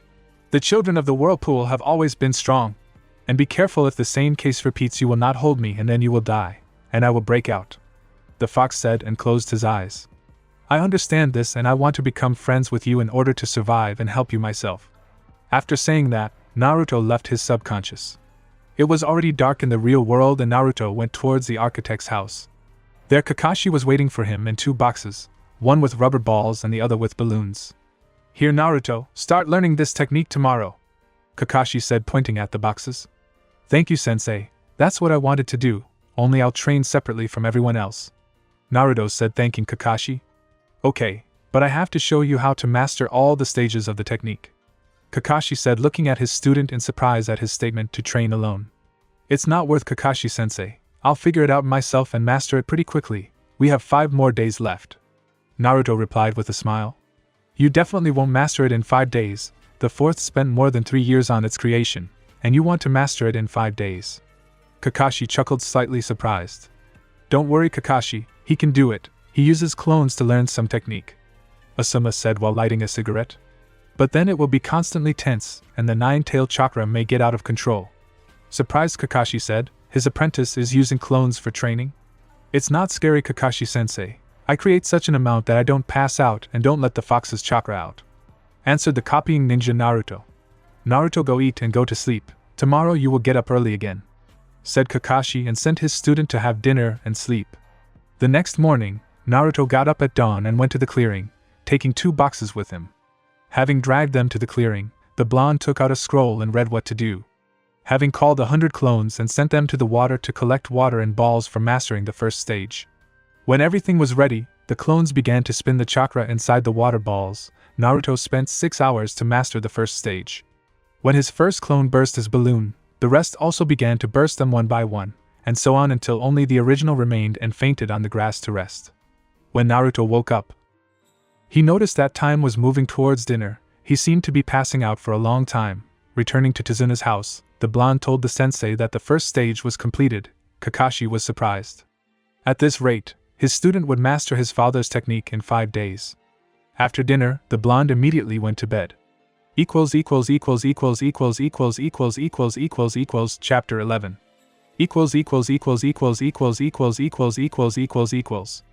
Naruto woke up at 8, waking up to the pleasant smell of meat coming from the kitchen. Going downstairs, he saw the members of Team 10 and their sensei. Sitting at the table, he greeted everyone and wished everyone a pleasant appetite, and began to have breakfast. After having a snack, he asked Asuma-sensei to come to the clearing where he trained at 12, saying that Shikamaru would explain how to get to him. Asuma immediately understood why Naruto had commanded him to the clearing and nodded and replied that he would come. At that moment, Naruto was about to leave as he was asked how his training was progressing, to which the answer was given that at such a pace the Rasengan would be mastered either today or tomorrow, so he planned to master his father's technique. Leaving Tazuna's house, the blonde went to training. Arriving at the clearing, not forgetting yesterday to place all the balls and balloons in the scrolls, he took out a scroll with rubber balls and, having created 100 clones again, began his exhausting training. While the first 100 were training, Naruto created 30 more clones and forced them to practice tree techniques, dividing them into 3 groups and sent them away from the rest into the forest so that no one would interfere with each other. And at that time he himself plunged into meditation, having got into his subconscious and greeted the fox, sat down in front of the cage and began to study all the knowledge that was left by his mother. Finding 2 types of barrier, the blonde materialized them as scrolls, to which the fox was surprised. One scroll contained descriptions of a sound barrier. It was said that in order to put such a barrier over a large area, 4 people would need to be in 4 directions of the world and at the same time they must lay down the seals and put this barrier. All sounds within it will disappear and no one won't hear anything. Naruto could solve this problem with the help of clones, endow them with more chakra than usual, and the problem is solved. But with the second scroll there was a problem with the fact that it had to be practiced and the fact that the more chakra you put into it, the more powerful the barrier would be, and the clones could not solve this problem, since the chakra could run out and the string of symbols would not connect in time. And the barrier will not erect walls that will not let anyone below the rank of Chunin through. Deciding to ask the fox for advice, Naruto directed his gaze to the fox and asked, "Fox, do you know about the barrier that builds walls and doesn't let anyone out?" Naruto asked in a serious tone. Yes, I saw how Mito Uzumaki used this barrier. She then tried to protect the village from cloud attacks. But then she pulled chakra out of me like crazy. But she put up a barrier. Do you need my chakra? The fox looked at him questioningly. No, but could you tell me how it was? Naruto exclaimed excitedly. I can show you this, but why do you need all this? The fox did not let up. I will soon go to the bandit's lair and I need to know how to put this barrier. I can put a sound barrier on the square, but there is no protective one. I need to spend a lot of chakra on this, and I need you to tell me how my predecessors did it," said the blonde, staring at the fox with a serious look. "Okay, boy, I'll show you everything," the fox answered, and on the opposite wall of wood from the cage appeared images of how a beautiful red-haired girl of 25 to 30 years old stood at the gates to the village and folded hand seals. Folding them, she lowered her hands and touched them to the ground. Black symbols ran around the entire perimeter and a transparent wall arose into which water, fire, lightning, and wind techniques crashed, and the barrier did not even stagger, and at that time. Behind the barrier, the first and second Hokage destroyed the army of the village clouds. Seeing this, Naruto was shocked and delighted, as he saw how a member of his clan, albeit deceased, fought so coolly in the previous Hokage. He was shocked. "Hey kid, you have to go, there is someone in the clearing." Having said this, the fox put his muzzle on his front paws and closed his eyes. Seeing this, Naruto thanked the fox and left. Asuma appeared in the clearing and Shikamaru. Just at that time Naruto opened his eyes and was shocked that the Mokuton practitioner clones had already dissipated, and he was not covered by a wave of fatigue. But he felt that his use of the first element had improved. Now he could spend less chakra than before and properly distribute it to wood techniques. But the clones with rubber balls could not advance in the study of the second stage of the Rasengan. The blonde ordered them to increase the supply of chakra to the ball and break it. Only after that he went to Asuma and Shikamaru. "I see you're doing well," Asuma said while lighting a cigarette. "Yes, just now I found 2 techniques that will help us in 2 days. Smiling, the answer was given to the sensei of the 10th team. "Will you go with us, Shikamaru, or did you just bring sensei?" Naruto asked his lazy friend. "Yes, I just wanted to bring Asuma sensei, and he persuaded me to stay and go to work with you. And what are you against?" Shikamaru answered with sarcasm in his voice. "No, then just divide his property 60 to you and Asuma sensei, and 40 citizens of the country of waves for the construction of a bridge and for the development of SH, said Naruto, putting them before the fact. "What will you take then?" Shikamaru asked. "I'll sell his body on the black market, it costs decent money there, and they give even more for a living one," Naruto said, smiling. "I see, what plan do you want to develop?" Shikamaru asked, looking at the blonde and his sensei. "And that's exactly what we need you for," Asuma said calmly while smoking a cigarette. "Okay, then let's tell you about all your abilities and how many weapons we have," Shikamaru suggested as he sat down on the ground and took out a blank scroll from his pouch to write down everything they had in their arsenal. "Okay, then let's start with me. The techniques that I know are Futon, Shinkaho, Futon, Shinkagyoku, Futon, Shinkarenpa and Soaring Swallow, as well as wood techniques, Mokuton, Hobi no Jutsu. She is protective. You saw how I covered the area with a large dome shield. The following is Mokuton, Mokuria no Jutsu. This technique releases a dragon that draws the tailed chakra. And the Buddha relic technique creates a striking Buddha statue. This is what I now know. Today or tomorrow the Rasengan will be mastered, and I learned too. The barrier technique is now one sound barrier, and the second barrier creates a transparent wall that does not allow you to enter or exit," said Naruto, lowering his eyes as he hadn't practiced those barriers yet. "Okay, now you're Asuma sensei," Shikamaru spoke as he wrote down the techniques Naruto said and noted what each one was doing. "Well, I don't have many techniques, but they are powerful. Dust Storm, Ash Cloud, Buddha's Thousand Hands, Death Grip, Mountain Storm, Soaring Swallow, that's all I know and can do." Asuma listed all his techniques. "Okay, well, I only have shadow copying and throwing weapons," Shikamaru said as he marked himself on the scroll. At that moment, a powerful explosion was heard in the clearing and everyone paid attention to the clones practicing the second stage of learning the Rasengan. "Wow, we don't have much time," Naruto said. "What do you mean?" Shikamaru asked Naruto. "After all the clones disperse, I will faint and will not be able to discuss everything with you. Let's list for now what I have from weapons and quickly sit down to meditate." Naruto quickly chattered and began to list what he had, which made Asuma and Shikamaru's eyes look like 2 saucers. And there was something to be surprised at. 2 scrolls with kunai and shurikens for 100 pieces, 1 scroll with 200 explosion seals and 6 explosive scrolls. Naruto's own invention that can destroy Garo's lair in a matter of seconds, although it will destroy everything and everything within a radius of 5001000 meters from such a number of scrolls. There were 6 more explosions and Naruto asked to wait for them in the clearing until the clones dispersed, and he finished his meditation. At this time, Shikamaru and Asuma were developing a plan of action to capture and clear Garo's lair. Equally 2 hours passed, and it was 2 o'clock in the afternoon when all the clones dispersed, and Naruto opened his eyes. Taking out empty balloons from a scroll lying in a clearing, he created another 100 clones and ordered them to inflate balloons and combine the 2 previous training methods. He turned to Shikamaru and Asuma, asking them what they came up with. Naruto, you will leave scrolls with iron and an explosion of seals to Asuma-sensei and me. Your personal development will not be needed. I will take half of the iron and 100 explosion of seals. I will cover the doors and windows on all floors with seals. At this time, on the first floor, you are clearing the cloud of ash with the help of Sensei's technique, and if Naruto requires you, then you protect yourself and Sensei with the help of the Mokutan, Hobi no Jutsu technique. Then you go and clean up everyone else with the help of the soaring swallow, and then act according to the circumstances. Also, Naruto, can you use those 2 barriers? Shikamaru told his strategy. According to Naruto, the strategy was good. I can already practice the sound barrier today, but there is a problem with the containment barrier. It needs a lot of chakra and I don't know if I can put it on until I try it. A slightly embarrassed Naruto replied. Well, then practice the barriers. It will greatly facilitate the task for us. Shikamaru said and rolled up the scroll and burned it with the lighter he took from Asuma. At this time, pops of bursting balloons of air were heard. The clones intensively studied the technique of the 4th and, after a failure, went to inflate a new balloon. At this pace, he will already master the technique of the 4th Hokage today, thought Asuma, and got up to leave the clearing, followed by the heir of the Nara clan. Rasengan training continued until the evening. At 8 o'clock in the evening, Naruto still mastered his father's technique and wanted to start practicing barriers when a rustle was heard in the bushes and Naruto created a small blue ball on his hand, preparing to attack at any time. Seeing that a golden top appeared from the bushes, he calmed down and removed the ball, preparing to meet the guests. When Ino stepped into the clearing, the blonde smiled a wide and dazzling smile. Seeing how the blonde smiled at her, Ino became embarrassed and smiled back. Approaching Naruto, she held 5 onigiri that Tsunami had prepared at the request of Asuma.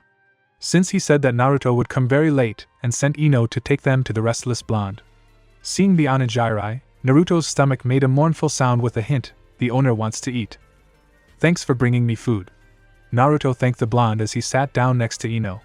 Don't thank me, Asuma-sensei told me where you are and asked me to bring you a snack, and so I was able to see and talk with you. The blonde said, slightly embarrassed. How are your training going? Suddenly, Ino became curious. Excellent, I just mastered the Rasengan and wanted to start mastering the barriers. Naruto replied to the girl. Can you show me? In admiration and with shining eyes, Ino asked her boyfriend. Okay, I'll show you, but just let's eat and then I'll surprise you. Naruto happily answered while hugging Ino by her slender and wasp waist. At that moment the blonde's cheeks were filled with scarlet, and she lowered her eyes. Since in every gesture and hug Naruto tried to put all his feelings into this short touch, and the blonde realized that she was starting to like it more and more. At this time, the fox laughed in the head of the guy. What are you laughing at? Sarcasm asked Naruto and his lodger. This is the first time I see such a girl, she doesn't look like my Jinchuriki. They were passionate and strong, and your mother is just as crazy as you are, but they experience such emotions at the sight of their husbands. Take care of her, Naruto. The fox said and fell silent. Naruto smiled and hugged Ino tighter. Having finished onigiri, he got up and made a blue ball, went up to the tree and hit it with a Rasengan. An even hole shaped like a Rasengan formed in the tree. Ino's eyes shone with admiration. Naruto turned around and threw his hands behind his head and asked, How are you? Amazing, you really mastered the Rasengan in such a short time. Ino screamed in delight. Yes, although now I will have training where to master the barriers, they will also help us on this mission. The blonde replied, still smiling. Now let's go to the house, I'll show you. Otherwise, it is dangerous for girls to walk at night, even if you are a kunoichi. Naruto said as he took Ino's hand and walked towards Tazuna's house. Entering the house, the blonde wished everyone a good evening and showing the Rasengan Kakashi almost fell out of his eyes. Naruto mastered his teacher's technique in just 2 days, when the 4th one himself created it for more than 3 years. Well, I went to practice more, I need to master the barriers, they will help us in protecting Tazuna-san if Sabuza suddenly appears. Having said this, Naruto went out and without leaving the house created 40 clones and sent them around the perimeter of 1 kilometer.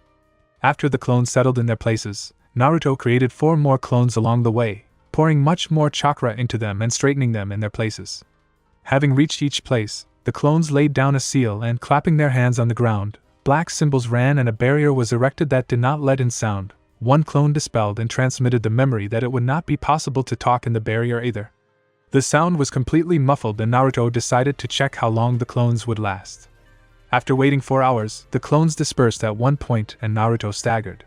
Realizing that it would not be possible to train more today, he went to Tazuna's house and, going into the living room, collapsed asleep on a small sofa. The next day will be very difficult, since he needs to master the barrier, which can be safely attributed to one of the highest funjutsu skills, and he won't have to hope for clones. He must learn it himself, and even more so, this is his legacy. And after that, those that he created during with the help of scrolls and paper, it was possible to pull up and use only hand seals. Thinking on this note, our hero fell asleep until the next morning. And after that, even those that he created with the help of scrolls and paper could be pulled up and only hand seals could be used. Thinking on this note, our hero fell asleep until the next morning. And after that, even those that he created with the help of scrolls and paper could be pulled up and only hand seals could be used. Thinking on this note, our hero fell asleep until the next morning. Commentary on Chapter 11. Here's a new chapter, I hope you enjoy it. And tomorrow I want to finish the mission in the Land of Waves and return the heroes to the village at the beginning of the exam. I'll post it tomorrow at midnight Moscow time. And thanks for reading my work. I am very grateful to you. Chapter 12.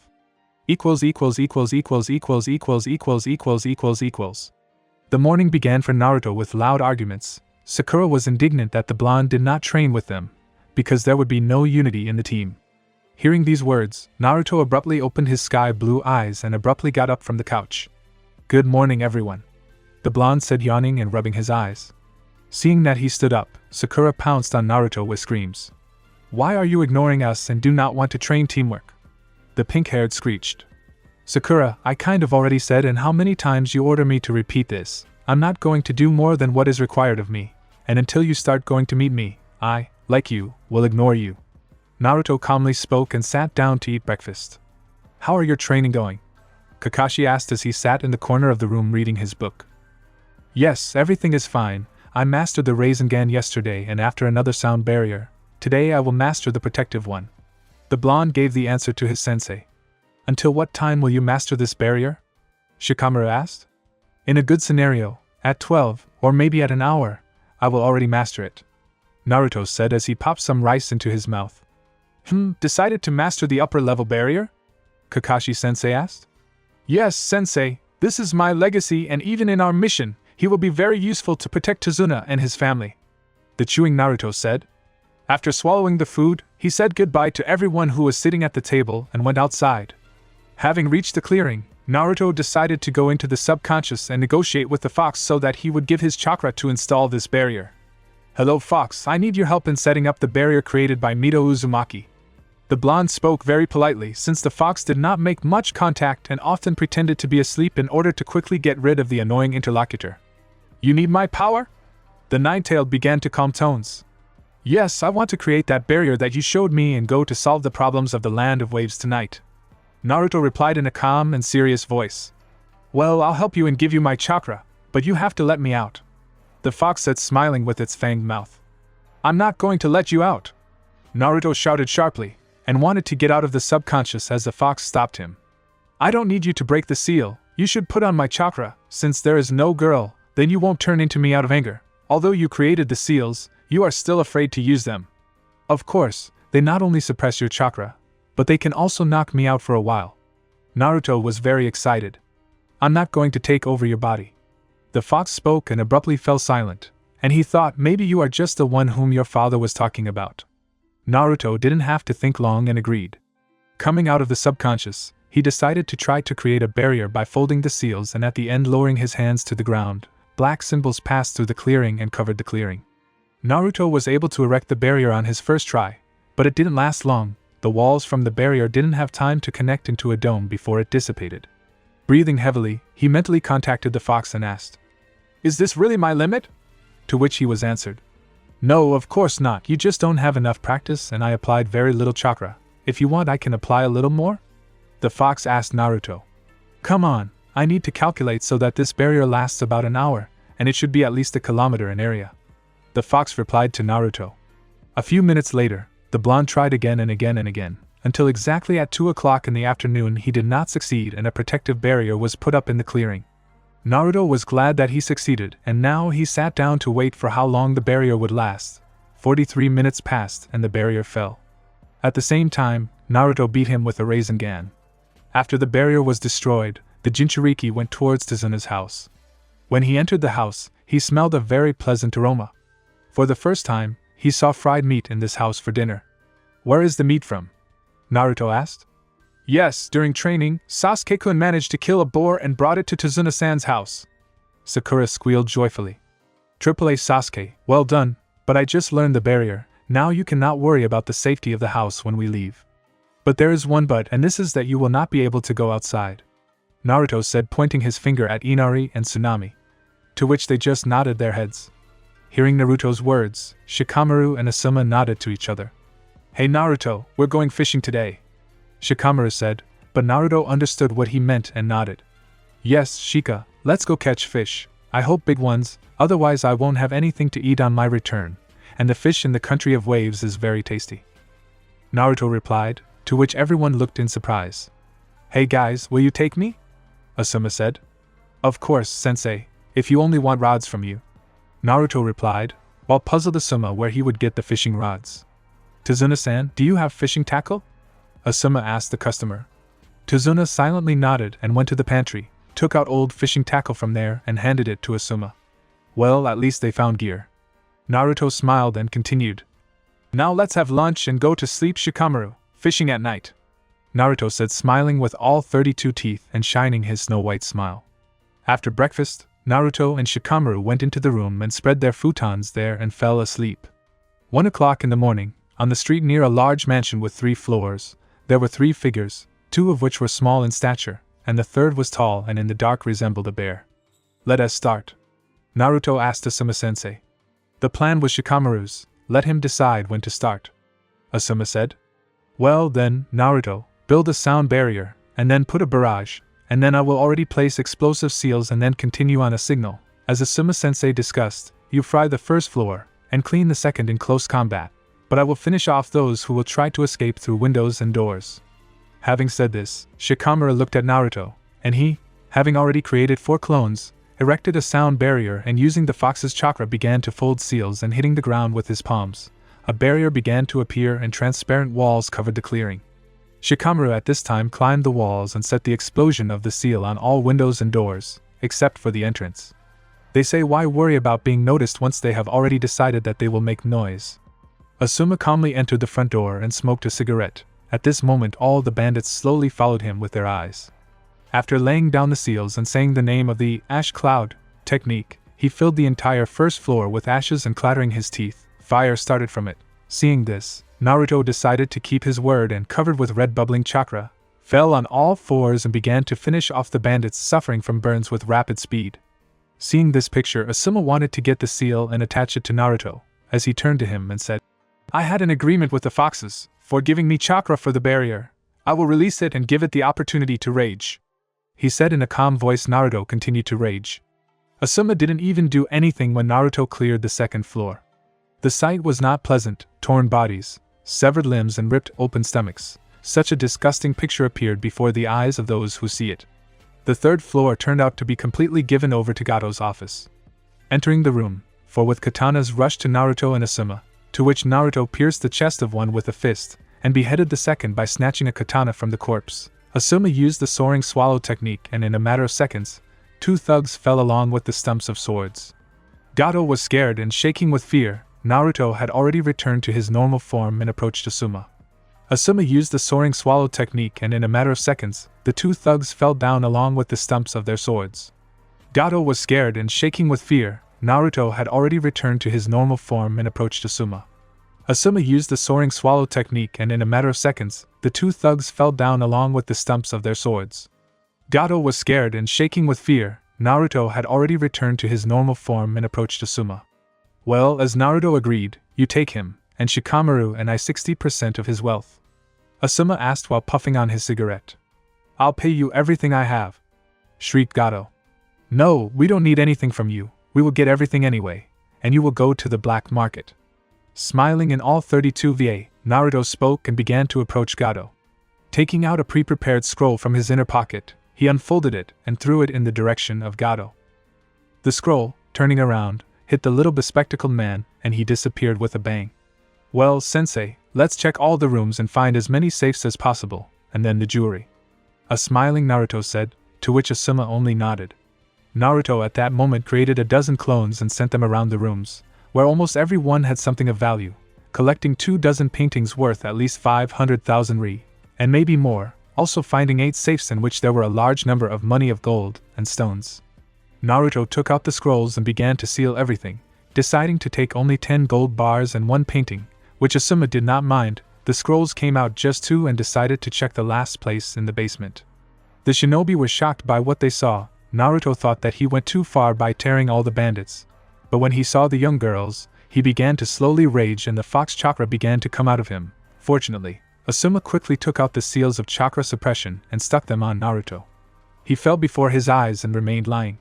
There were 16 girls in the room, 3 of which were dead, the rest were emaciated and beaten. Even a fool would guess that they were kept here for the comfort of bandits. Asuma went out and called Shikamaru to help him get everyone out, and have to wait until Naruto wakes up. Only he can see that he can seal a person and unseal him without harm to the health of the sealed. After waiting until Naruto returns to normal, Asuma explained to him that he would seal the girls in scrolls and take them to the hospital. Accepting his instructions, the blonde took out 3 scrolls and began to prepare them for sealing a person. Applying seals and marking the areas for sealing, Naruto put the girls' hands to the scrolls and sealed them. After that, after giving a scroll to Shikamaru and Asuma, they went to the river for fishing. It was necessary to at least catch fish, otherwise there would be suspicions. At this time, the lair of Haku and Zabuza. Zabuza-san, I feel the same chakra as back then in the forest. Haku said. Yes, it looks like the kid himself decided to make money on the corpse of this old man. Zabuza said while smiling under the bandages. What are we going to do about it? Let's continue the mission or go to the next country where mercenaries will be required. Haku asked his mentor. Let's stop in this country for now, and see how it goes there. Looking into the distance, said Zabuza. He was already tired of running, and remembering how the blonde was ready to give the body to the demon just to kill him, he began to understand what was really dear to him. The morning at Tazuna's house began as usual. Tsunami busied herself in the kitchen, and Tazuna was already sitting at the table. Today he was looking through the blueprints. Seeing Naruto, Shikamaru and Asuma coming in, he asked how they went fishing. Asuma only nodded and pointed to a bunch of fish, handed them to Tsunami, who took the fish and thanked her and began to cook it. At this time, the girls came down and saw the guys wish them good morning. Naruto simply beamed with happiness, sat down on a nearby chair from the blonde and smiling began to discuss with her that they would soon finish the mission.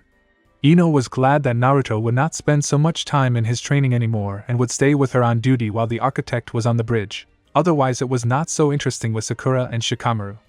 At this time, everyone else went down. How's the fishing? Kakashi asked his student. Yes, everything is fine, we caught a good catch. He pointed in the direction of Tsunami Asuma and sat down at the table. Great. Kakashi spoke thoughtfully. Sensei, can I help with the construction today? Naruto asked. You can, great idea, even if you're like a handyman, the work will go faster. Kakashi smiled as he said that. Naruto has been harnessing his clones all day.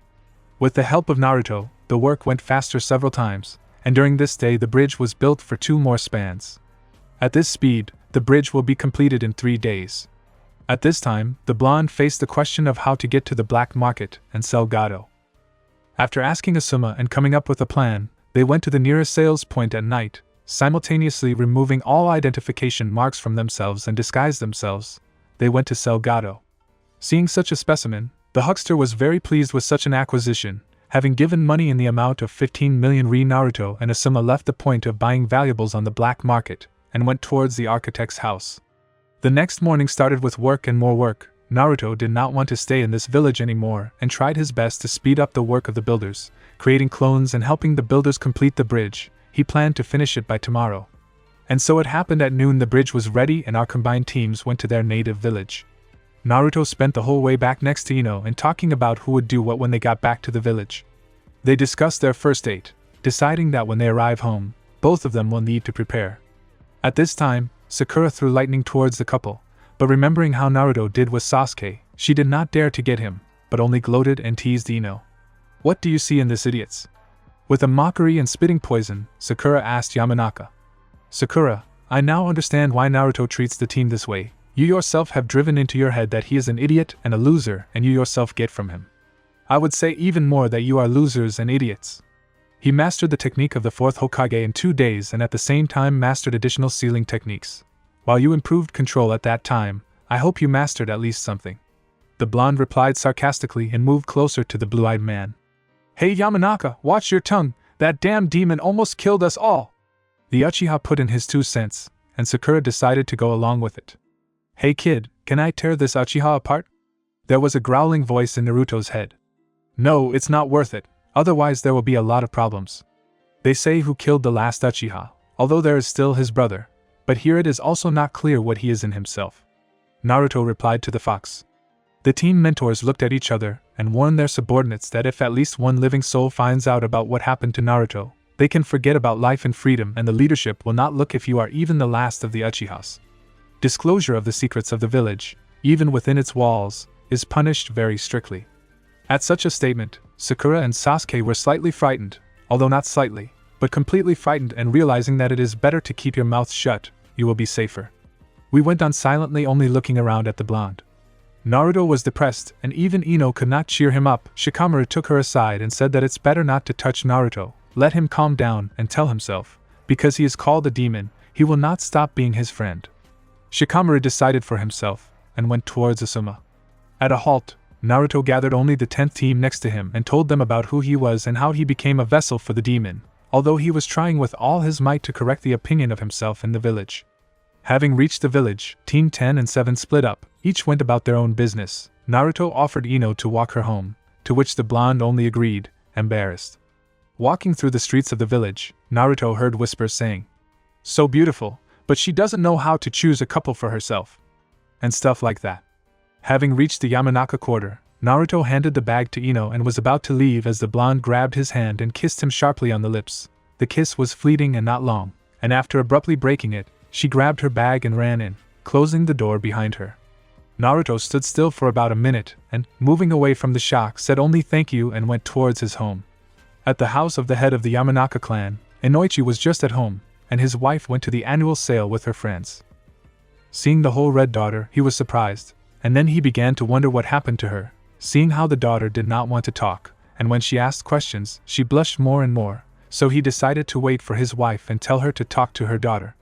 The mother of the family came only closer to 4 o'clock in the afternoon, and, having heard her husband's story, she concluded that her daughter had fallen in love and, not like it was at the academy, but very seriously, she doesn't even want to tell.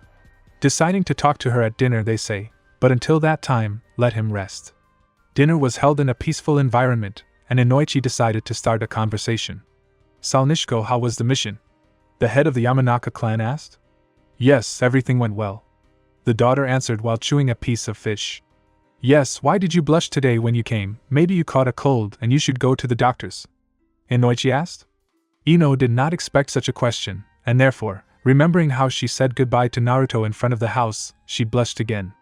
"Okay, honey, stop hiding who you fell in love with?" the mother directly asked her daughter, who, blushing even more, muttered under her breath and chewed on a lump of rice. "Stop beating around the bush, tell me who it is. We do not forbid you to continue to communicate with this person." The mother and father spoke while smiling at their daughter. "This is Naruto. He protected me from the bandit, and after he came to his senses he told me about his feelings. I did not even know about it," Ino said with a blush. To which the parents only smiled and told their daughter that Naruto was a good option, so let everything go on as usual. "We decided to leave everything as it is." And the main character himself calmly brewed ramen for himself, having a bite to eat, fell asleep. Commentary on Chapter 12. The chapter has been rewritten. I hope you will enjoy. I will wait for your feedback and comments. Thank you for continuing to read me. I am writing only for you and I hope the work does not get worse. Chapter 13.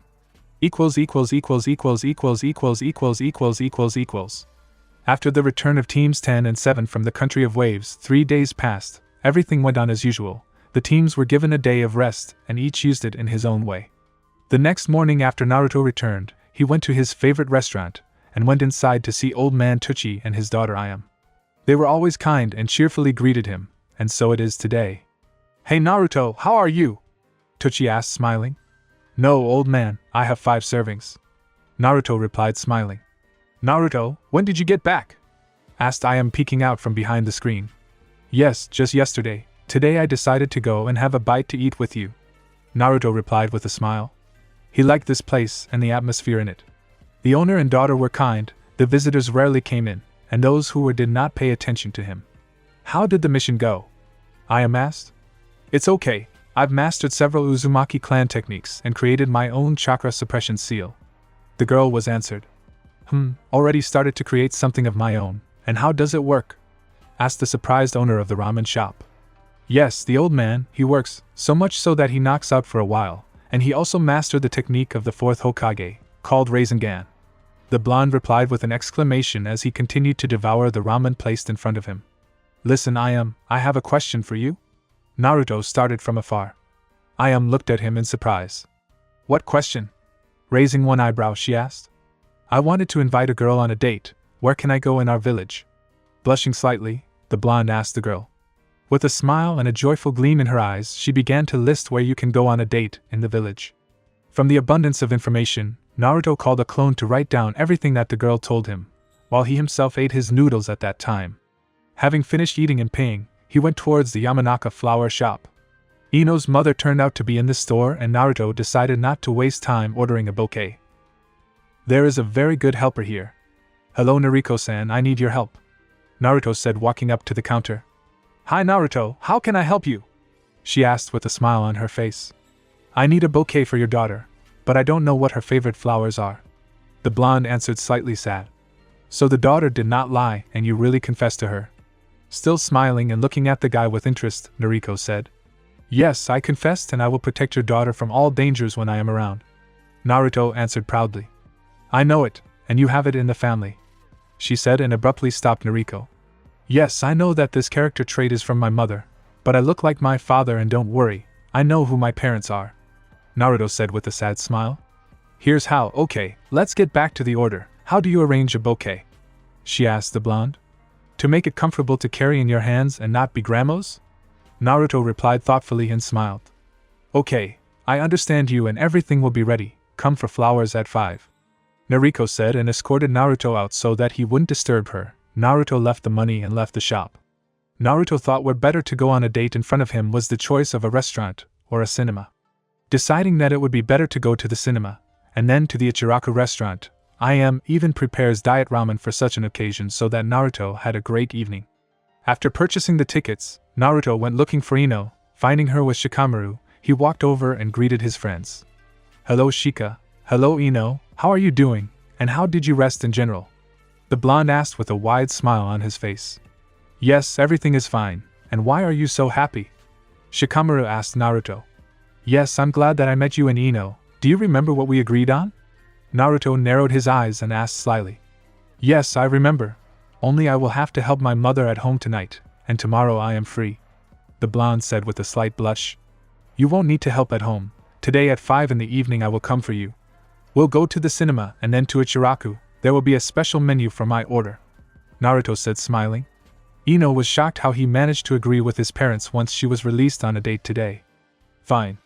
She just nodded and looked down at Ino. After such a short meeting, Naruto went to his house. It was necessary to prepare. It was 5 p.m. and Naruto dropped by the Yamanaka flower shop early to pick up his order. The bouquet was not large and contained white lilies. The bouquet was very beautiful, although it was quite simple. After walking a few meters, Naruto was already at the house of the head of the Yamanaka clan. Ringing the doorbell, Inoichi opened it. Seeing Naruto, his face lit up with a happy smile. Inoichi was happy for these two and sincerely believed that this couple would be fine. Hello Naruto, you're for Ino, she'll be down soon. The head of the Yamanaka clan spoke quickly. Yes, and thank you very much. He bowed and thanked the head of the Naruto clan. At that time, Ino came down from the second floor. She was wearing simple purple tight shorts and a purple tank